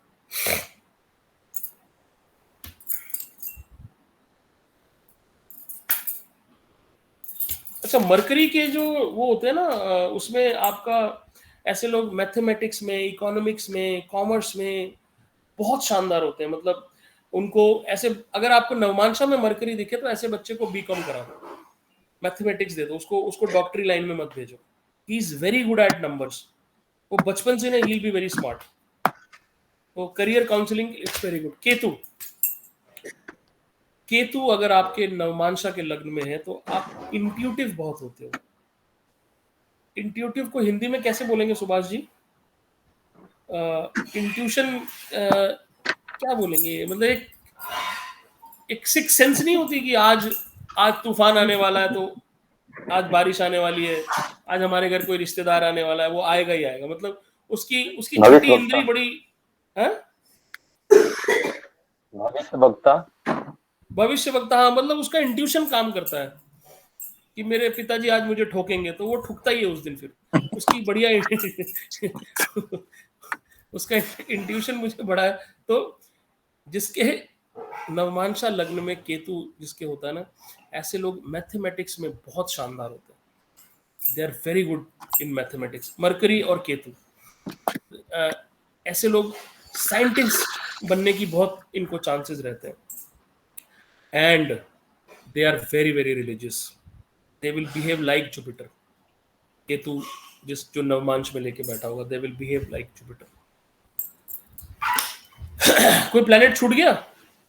सर प्लैनेट नहीं रहेगा तो नवमांशा लग्न में हाँ, उनकी लॉर्डशिप उस पे आएंगे। ये थोड़ा सा आगे का चैप्टर है, इसको कवर करेंगे। ये थोड़ा सा अभी फिलहाल के लिए प्लैनेट पकड़ लो आप, लॉर्डशिप पे हम बात करेंगे। इंट्यूटिव का सर मतलब है अंतर्ज्ञान वाला, अंतर्ज्ञान। बिल्कुल बिल्कुल, अंतर्ज्ञान उसको इस तरह से रहेगा, इंट्यूटिव रहता है। अच्छा, ये आज का लास्ट टॉपिक है और बहुत इंपॉर्टेंट चीज मैं अब बताने वाला हूं आपको। एस्ट्रोलॉजी के लिए ना 4 प्लैनेट्स बहुत इंपॉर्टेंट है, जुपिटर, सन, राहु और केतु। मैं अभी नवमांशा के हिसाब से बात कर रहा हूं। पहले तो अगर ये 4 प्लैनेट आपके लग्न में है तो आप भयानक और बहुत बड़े लेवल वाले एस्ट्रोलॉजर बन सकते हो, कोई डाउट नहीं। नवमांशा के लग्न में अगर ये 4 रहेंगे तो अगर कोई भी एक हाँ, रहेगा, ओके, ये 4 रहे या इन चारों प्लैनेट की दृष्टि नवमांशा के लग्न पे पड़ रही है, तो आपको ये समझना है कि जो बैठक होती है ना, वो मतलब दृष्टि और बैठक 2 चीजें होती है। बैठक मतलब प्लैनेट बैठा है, दृष्टि मतलब दृष्टि दे रहा है। तो baithak is always more important than drishti. तो अगर ये 4 प्लैनेट बैठे हैं तो आप डेफिनेटली एस्ट्रोलॉजर बनोगे। इनकी दृष्टि पड़ रही है तो थोड़े से हल्के एस्ट्रोलॉजर बनोगे, लेकिन तब भी बनोगे। मेरा शुक्र, गुरु, केतु तीनों हैं लग्न में नवमांशा। बहुत बढ़िया है। जितने ज्यादा प्लैनेट लग्न के नवमांशा के गुरु लग्न का में होते दृष्टि हैं, भी है। हाँ, जितने। अच्छा, एक चीज और, अभी जो मिश्रा जी ने बात की, बड़ी अच्छी बात याद आ गई। कुछ मैं बात करता हूँ ना मैजिकल प्रिडिक्शंस की, तो जैसे एक मैजिकल प्रिडिक्शन बताता हूँ। आप किसी का नवमांशा चेक करो। सपोज आपको किसी के नवमांशा में राहु, शनि और मंगल लग्न में दिखाई देगा। अब ये तीनों क्या है? पाप ग्रह है, ठीक है, राहु, शनि, मंगल। अब जब नवमांशा क्या है? ईश्वर के द्वारा भेजा हुआ चार्ट है। तो जब नवमांशा के लग्न पे पाप ग्रह होते हैं ना, ऐसा व्यक्ति दुनिया में जन्म नहीं लेना चाहता है। तो ऐसा व्यक्ति जबरदस्ती दुनिया में आता है, और जबरदस्ती आने से क्या होता है? या तो वो सिजेरियन होता है, या वो बचपन में उसके उल्टा हो जाता है पेट के अंदर, या कुछ बच्चे पेट में पॉटी कर देते हैं, या कुछ बच्चों की गले में नाल फंस जाती है। ये वो वाले केसेस होते हैं। ऐसे बच्चों की प्रेगनेंसी मतलब डिलीवरी में बहुत इश्यूज आते हैं अगर लग्न के ऊपर पाप ग्रह बैठे हो, 2 या 3 पाप ग्रह बैठे हो। तो ये एक मैजिकल प्रिडिक्शन है।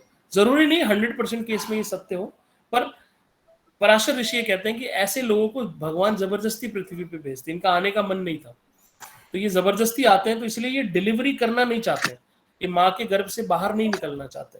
तो जब ये निकलते हैं तो या तो इनका सिजेरियन होता है, सीसेक होता है, या इनके गले में वो नाल अटक जाती है, या उल्टे पैदा होते हैं, कुछ ना कुछ कॉम्प्लिकेशन जरूर होती है। ऐसे लोग जिनके की नवमांशा लग्न में पाप ग्रह होते हैं, राहु, केतु, शनि, मंगल। सूर्य अगर पीड़ित हो तो, सूर्य वैसे खराब नहीं है, बट राहु अगर सूर्य को देख रहा है तो सूर्य खराब हो जाता है। ठीक है, मैं एस्ट्रोलॉजी की बात कर रहा था। तो 2 रूल हैं एस्ट्रोलॉजी के, जुपिटर, सन, राहु और केतु, अगर ये प्लैनेट लग्न में बैठे हों या लग्न पे दृष्टि डाल रहे हों। आप में से कितने लोग जानते हैं कि राशियों की भी दृष्टि होती है? सुना है कभी आपने? ठीक है, तो अभी दृष्टि हमने सिर्फ प्लैनेट्स की पढ़ी है, राशियों की भी दृष्टि होती है। सिंह राशि, कर्क राशि, इनकी भी दृष्टि होती है, जो हम आगे पढ़ेंगे। तो तब जाके आपका दृष्टि का कॉन्सेप्ट पूरा कंप्लीट होगा। अभी हमें सिर्फ प्लैनेट की दृष्टि मालूम है, तो हमारी प्रिडिक्शन गलत हो जाती है, क्योंकि राशि भी अपनी दृष्टि देता है, तो वो भी पढ़ेंगे। तो अगर आपके लग्न में जुपिटर, सन, राहु, केतु बैठे हैं या आपके नवमांशा के लग्न को ये दृष्टि दे रहे हैं, तो आप एस्ट्रोलॉजर बन सकते हो। इनकी दशा अंतरदशा में आप एस्ट्रोलॉजी पढ़ना स्टार्ट कर देते हो। जब इन चारों प्लैनेट्स की दशा अंतरदशा आती है, जो आपके लग्न और उसको देख रहे होते हैं, तो आप शुरू कर देते हो। राहु, हाँ, 1 मिनट में खत्म कर लूं चारू जी। राहु क्या करता है? आपको ज्योतिष सिखाएगा, लेकिन आप बहुत एनालिटिकल हो जाओगे। आप जल्दी से चीजों को मानोगे नहीं, आप उसकी पूरी एनालिसिस करके मानोगे, आप उसको लॉजिकली समझोगे। केतु जब आपको एस्ट्रोलॉजर बनाएगा तो बहुत इंट्यूटिव एस्ट्रोलॉजर बनाएगा। आपको कुछ समझ में नहीं आ रहा, चार्ट देख के आपको लग रहा है कि इसकी एक टांग का ऑपरेशन हुआ होगा, आप बोलोगे और वो बात सही हो जाएगी।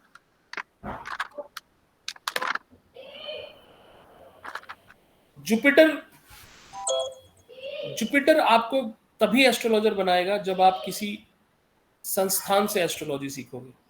जुपिटर जिसके लग्न में बैठा होगा ना, उसको किसी गुरु से या किसी कॉलेज से या किसी यूनिवर्सिटी से या किसी इंस्टीट्यूशन से ही एस्ट्रोलॉजी सीखनी पड़ेगी, वो खुद से नहीं सीख सकता।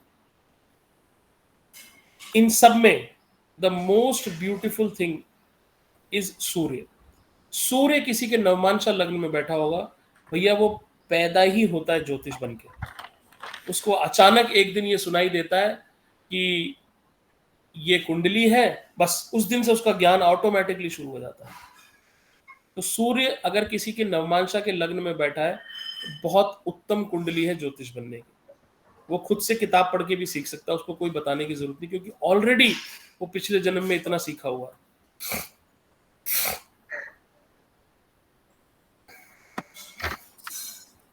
और लग्न में, आपके नवमांशा के लग्न पे जितने ज्यादा शुभ प्लैनेट हो उतना अच्छा है आपके लिए, उतनी कम स्ट्रगल आपको करनी पड़ती है। और जितने कम है नवमांशा में, उतना थोड़ा सा स्ट्रगल करनी पड़ती है। तो 2 या 3 अगर प्लैनेट आपके नवमांशा के लग्न पे है, बहुत अच्छा है। ठीक है जी चारू जी, अब आप क्वेश्चन पूछ सकती हैं। नहीं, बस यही मैं पूछ रही थी, खाली एक बार कंफर्म करने के लिए। राहु और केतु की दृष्टि भी, जैसे आपने कहा कि राहु और केतु की भी दृष्टि होती है, जैसे कि हमें पता है, तो राहु की गुरु की दृष्टि और केतु की मंगल की दृष्टि, राइट? केतु की दृष्टि तो नहीं होती है, उसका शरीर नहीं है, धड़ी है, बट राहु की दृष्टि तो 159 होती है। ओके, ठीक है। मैं तो अभी भी नहीं मानता हूँ, लेकिन पूरी दुनिया मानती है, तो मेरे को भी मानना पड़ता हाँ, है कि राहु एक्चुअली की हाँ, दृष्टि होती है। Correct. KN Rao ji sir नहीं मानते, राहुल कौशिक सर नहीं मानते, बट ठीक है, पूरी दुनिया मानती है तो अपन भी मान लेते हैं। ठीक है जी, अब हमारा लग्न खत्म हो गया। अब हमें अगली क्लास में, मैंने सोचा था इस क्लास में पंचम और नवम भी खत्म हो जाएगा नवांशा का, बट आई थिंक वो बहुत इंपॉर्टेंट है, तो उसको अगली क्लास में रखते हैं। ऑलरेडी आई थिंक 12:54 हो गए। तो अभी तक कोई क्वेश्चन? सर राशि की दृष्टि कभी बताएंगे? राशि की दृष्टि हम पढ़ेंगे 1 या 1.5 महीने बाद। हाँ, राशि दृष्टि मतलब इस क्लास का पार्ट है, वो अपन खत्म करेंगे राशि दृष्टि। राशि दृष्टि के बाद तो फिर आप लोग चीते बन जाओगे। और सर लग्न में प्लैनेट नहीं है तो वो भी आप नेक्स्ट में कवर करोगे ना? खाली राशि है। हाँ, लग्न में प्लैनेट नहीं है तो फिर उसके लॉर्ड्स को कैसे स्टडी करना है वो भी हम अगली बार में पढ़ेंगे। बट अगली बार हम 5th और 9th हाउस पढ़ेंगे। वो बहुत इंपॉर्टेंट है कि आपके 5th और 9th हाउस का क्या मतलब है। खुशबू जी, महावीर जी, कोई क्वेश्चन? 10th हाउस आप लेने वाले थे ना? 5, 9, 10 अगली बार 10th हाउस भी पढ़ेंगे आप। 10th हाउस भी अगली बार पढ़ेंगे। सर जैसा कि हमारा असेंडेंट में राशि नहीं रहेगी तो वो, सॉरी प्लैनेट नहीं रहेगा तो राशि का मिल जाता है उनको। राशि का जो लॉर्ड होगा वो काम करेगा, बट उसका क्या हो जाता है कि राशि का लॉर्ड कहाँ जाके बैठ गया है ना, और किन प्लैनेट्स के साथ बैठा है, वो थोड़ा सा देखना पड़ता है अपने को। जब उसमें प्लैनेट नवांशा में थोड़ा सा हल्का सा रूल मॉडिफाई होता है कि उसके साथ मतलब उसको कौन इन्फ्लुएंस कर रहा है, वो हमें देखना चाहिए। उन ग्रहों का भी रोल हो जाता है। सर नवमांशा में प्लैनेट अगर 12th में रहेंगे ज्यादा से ज्यादा प्लैनेट, तो उसका इफेक्ट मतलब अच्छा नहीं है, क्योंकि आपके जन्म लग्न के प्लैनेट उठ के नुकसान, मतलब आपका भाग्य आपको कह रहा है कि नुकसान तो उन प्लैनेट्स का देखो। 12th हाउस क्या है, हमारा लॉस भी है और हमारी चैरिटी भी है, और या इन्वेस्टमेंट भी तो है। और इन्वेस्टमेंट भी है। तो या तो आप लॉस करा लो या चैरिटी करा लो। और या फिर तो फॉरेन जो चले जो जाए। प्लैनेट नवमांशा में 12th में बैठ गए उनकी आपको दान करना शुरू कर देना चाहिए, नहीं तो वो प्लैनेट्स आपका भाग्य खराब करेंगे 12th में जाके। दे दो। Okay sir. अच्छा, एक चीज पूछूं हाँ, लास्ट, एकदम लास्ट सिंस हम बैठे हैं, नहीं तो नहीं नहीं, जैसे लास्ट क्यों, आप पूछिए। जैसे हम ये कहते हैं कि दो प्लैनेट्स, कई प्लैनेट्स बहुत डेंजरस होते हैं अगर साथ में बैठ जाएं। जैसे कि हमारा ये चंद्र और सूर्य अगर साथ में बैठे तो मन को खराब कर देता है, मन में नहीं नहीं अशांति नहीं टाइप। नहीं, ऐसा नहीं। अच्छा चंद्र और सूर्य साथ में बैठे तो, शनि और चंद्र अगर साथ में बैठ जाए तो, अच्छा, शनि और चंद्र अगर साथ में बैठे हैं तो मन में अशांति, राइट? सूर्य और चंद्र तो आपके माता पिता है, हाँ, नहीं पर फिर वो वो वो आपको क्यों खराब करेंगे? अच्छा, उनको तो अष्टम का भी दोष नहीं लगता, एक्चुअली मैं सूर्य ये और बात चंद्र बोलने को। वाली, कई लोग कहते हैं दोष नहीं लगता, कई लोग कहते हैं लगता है, मतलब नहीं, सब प्लैनेट को लगता है। अगर सूर्य और चंद्र अष्टम में आके बैठ गए तो उसे दोष नहीं लगेगा, राइट? हाँ दोष नहीं लगता, लेकिन बालारिष्ट योग फिर भी बनता है। चंद्र अगर अष्टम में जाता है तो बचपन में बच्चा जब पैदा होता है तो उस समय बीमार रहता है, लेकिन फिर भी चंद्र और सूर्य को अष्टम का दोष नहीं लगता। वो ऐसे भगे मतलब मारक की तरह काम नहीं करते। वो हाँ, कि वही। अष्टम में बैठ के आप दूसरे हाउस को देखते हो ना, मारक को, हम्म। वो कभी प्रबल मारक नहीं बनते वो। ये कॉन्सेप्ट अपन लग्न में और चंद्र कुंडली में नवांशा में थोड़ा ना देखेंगे। नहीं, नवांशा का कॉन्सेप्ट नहीं है ये। एंड जो अपन ने कॉन्सेप्ट पढ़ा था, जैसे चंद्र अगर अकेला रहता है तो अकेला चंद्र खराब रहता है, ये सब नवांशा में नहीं हमेशा देखते। नहीं, ये सब जन्म कुंडली में जहाँ शरीर की बात होगी, तो चंद्र जब अकेला रहेगा, कभी भी चंद्रमा को अकेला नहीं छोड़ना। मतलब आपका मन अकेला है, अकेला मन मतलब आपके ऊपर कोई भी प्रभाव पड़ सकता है, कोई भी खराब प्रभाव पड़ सकता है। तो जन्म मेरे कुंड। चाचा जी मेरे चाचा जी जब कुंडली बनाते थे, पंडित नितेंद्र नाथ पांडे, तो उनकी कुंडली पे हमेशा लिखते थे मून इन आइसोलेशन, चंद्रमा अकेला है, और उसको बड़ा सा गोला कर देते थे। वो ऐसे व्यक्ति को वो बहुत समझाते थे, चंद्रमा अकेला होना नहीं, अच्छा नहीं होता, चंद्रमा के साथ कोई ना कोई प्लैनेट होना चाहिए, इट्स नॉट गुड। नवमांसा में भी। नहीं, ये नवमांशा की बात लग्न नहीं हो रही, कुंडली जन्म में लग्न में। नवमांशा सिर्फ आपके भाग्य का घर है, बस उससे कोई फर्क नहीं पड़ता। इनफैक्ट फिर इसका मतलब देखा जाए तो नवांशा में, जैसे हम ये बात कह रहे हैं, तो नवांशा में जो प्लैनेट्स की प्लेसमेंट है वो इम्पोर्टेंट है, बस बाकी सारे रूल्स हमारे जो हैं वो हमारे लग्न चार्ट के लिए। नवमांशा नवमांशा का संबंध सिर्फ आपके भाग्य से है, बस। भाग्य से, लेकिन हम भाग्य, हाँ क्या हम बोलिए। नवमांसा मेरा है 12th में गया है। क्या हुआ? लग्न का भाग्य भाव का मालिक मेरा हाँ, 12वें घर में है। भाग्य भाव का मालिक 12वें घर में है। हाँ, नवमांसा में। हाँ तो बढ़िया नहीं है, अच्छा नहीं है। और मेरा हम जो मेरा बुध है महादशा अंतरदशा में है, तो जहां भी जा रहा हूँ, और इसमें ट्रांजिट में भी चला गया है 12वें में, तो जहां भी जा रहा हूँ लग रहा है मैं अस्पताल में हूँ, ऐसा महसूस हो रहा है, चाहे पूजा में हूँ या कहीं भी हूँ। 12th जब में से है गया क्या? है और बीमार है। हाँ, बकरी चल रहा है। ठीक है। ये जो ट्रांजिट अपन ने किया था पिछले क्लास में, लग्न एंड चंद्र कुंडली पे, नवांशा में भी सेम ट्रांजिट के रूल्स अप्लाई होते हैं या नवांशा का ट्रांजिट अलग रहेगा? नहीं, रूल सब सेम। हमें ट्रांजिट का नवांशा में कोई रूल नहीं है, बस हमें वो प्लैनेट देखना है कि नवांशा से कहाँ, मतलब नवांशा में किस हाउस से जा रहा है, बस। अच्छा, ओके। हाँ, रूल तो वही है कि मतलब अगर 8th हाउस से जाएगा नवांशा में तो खराब करेगा, अच्छा, 12 से जाएगा तो खराब करेगा, 159 से जाएगा तो बहुत अच्छा करेगा। लग्न कुंडली में चौथे घर में, लग्न से चौथे में बुध निष्फल होता है, पंचांग में लिखा है।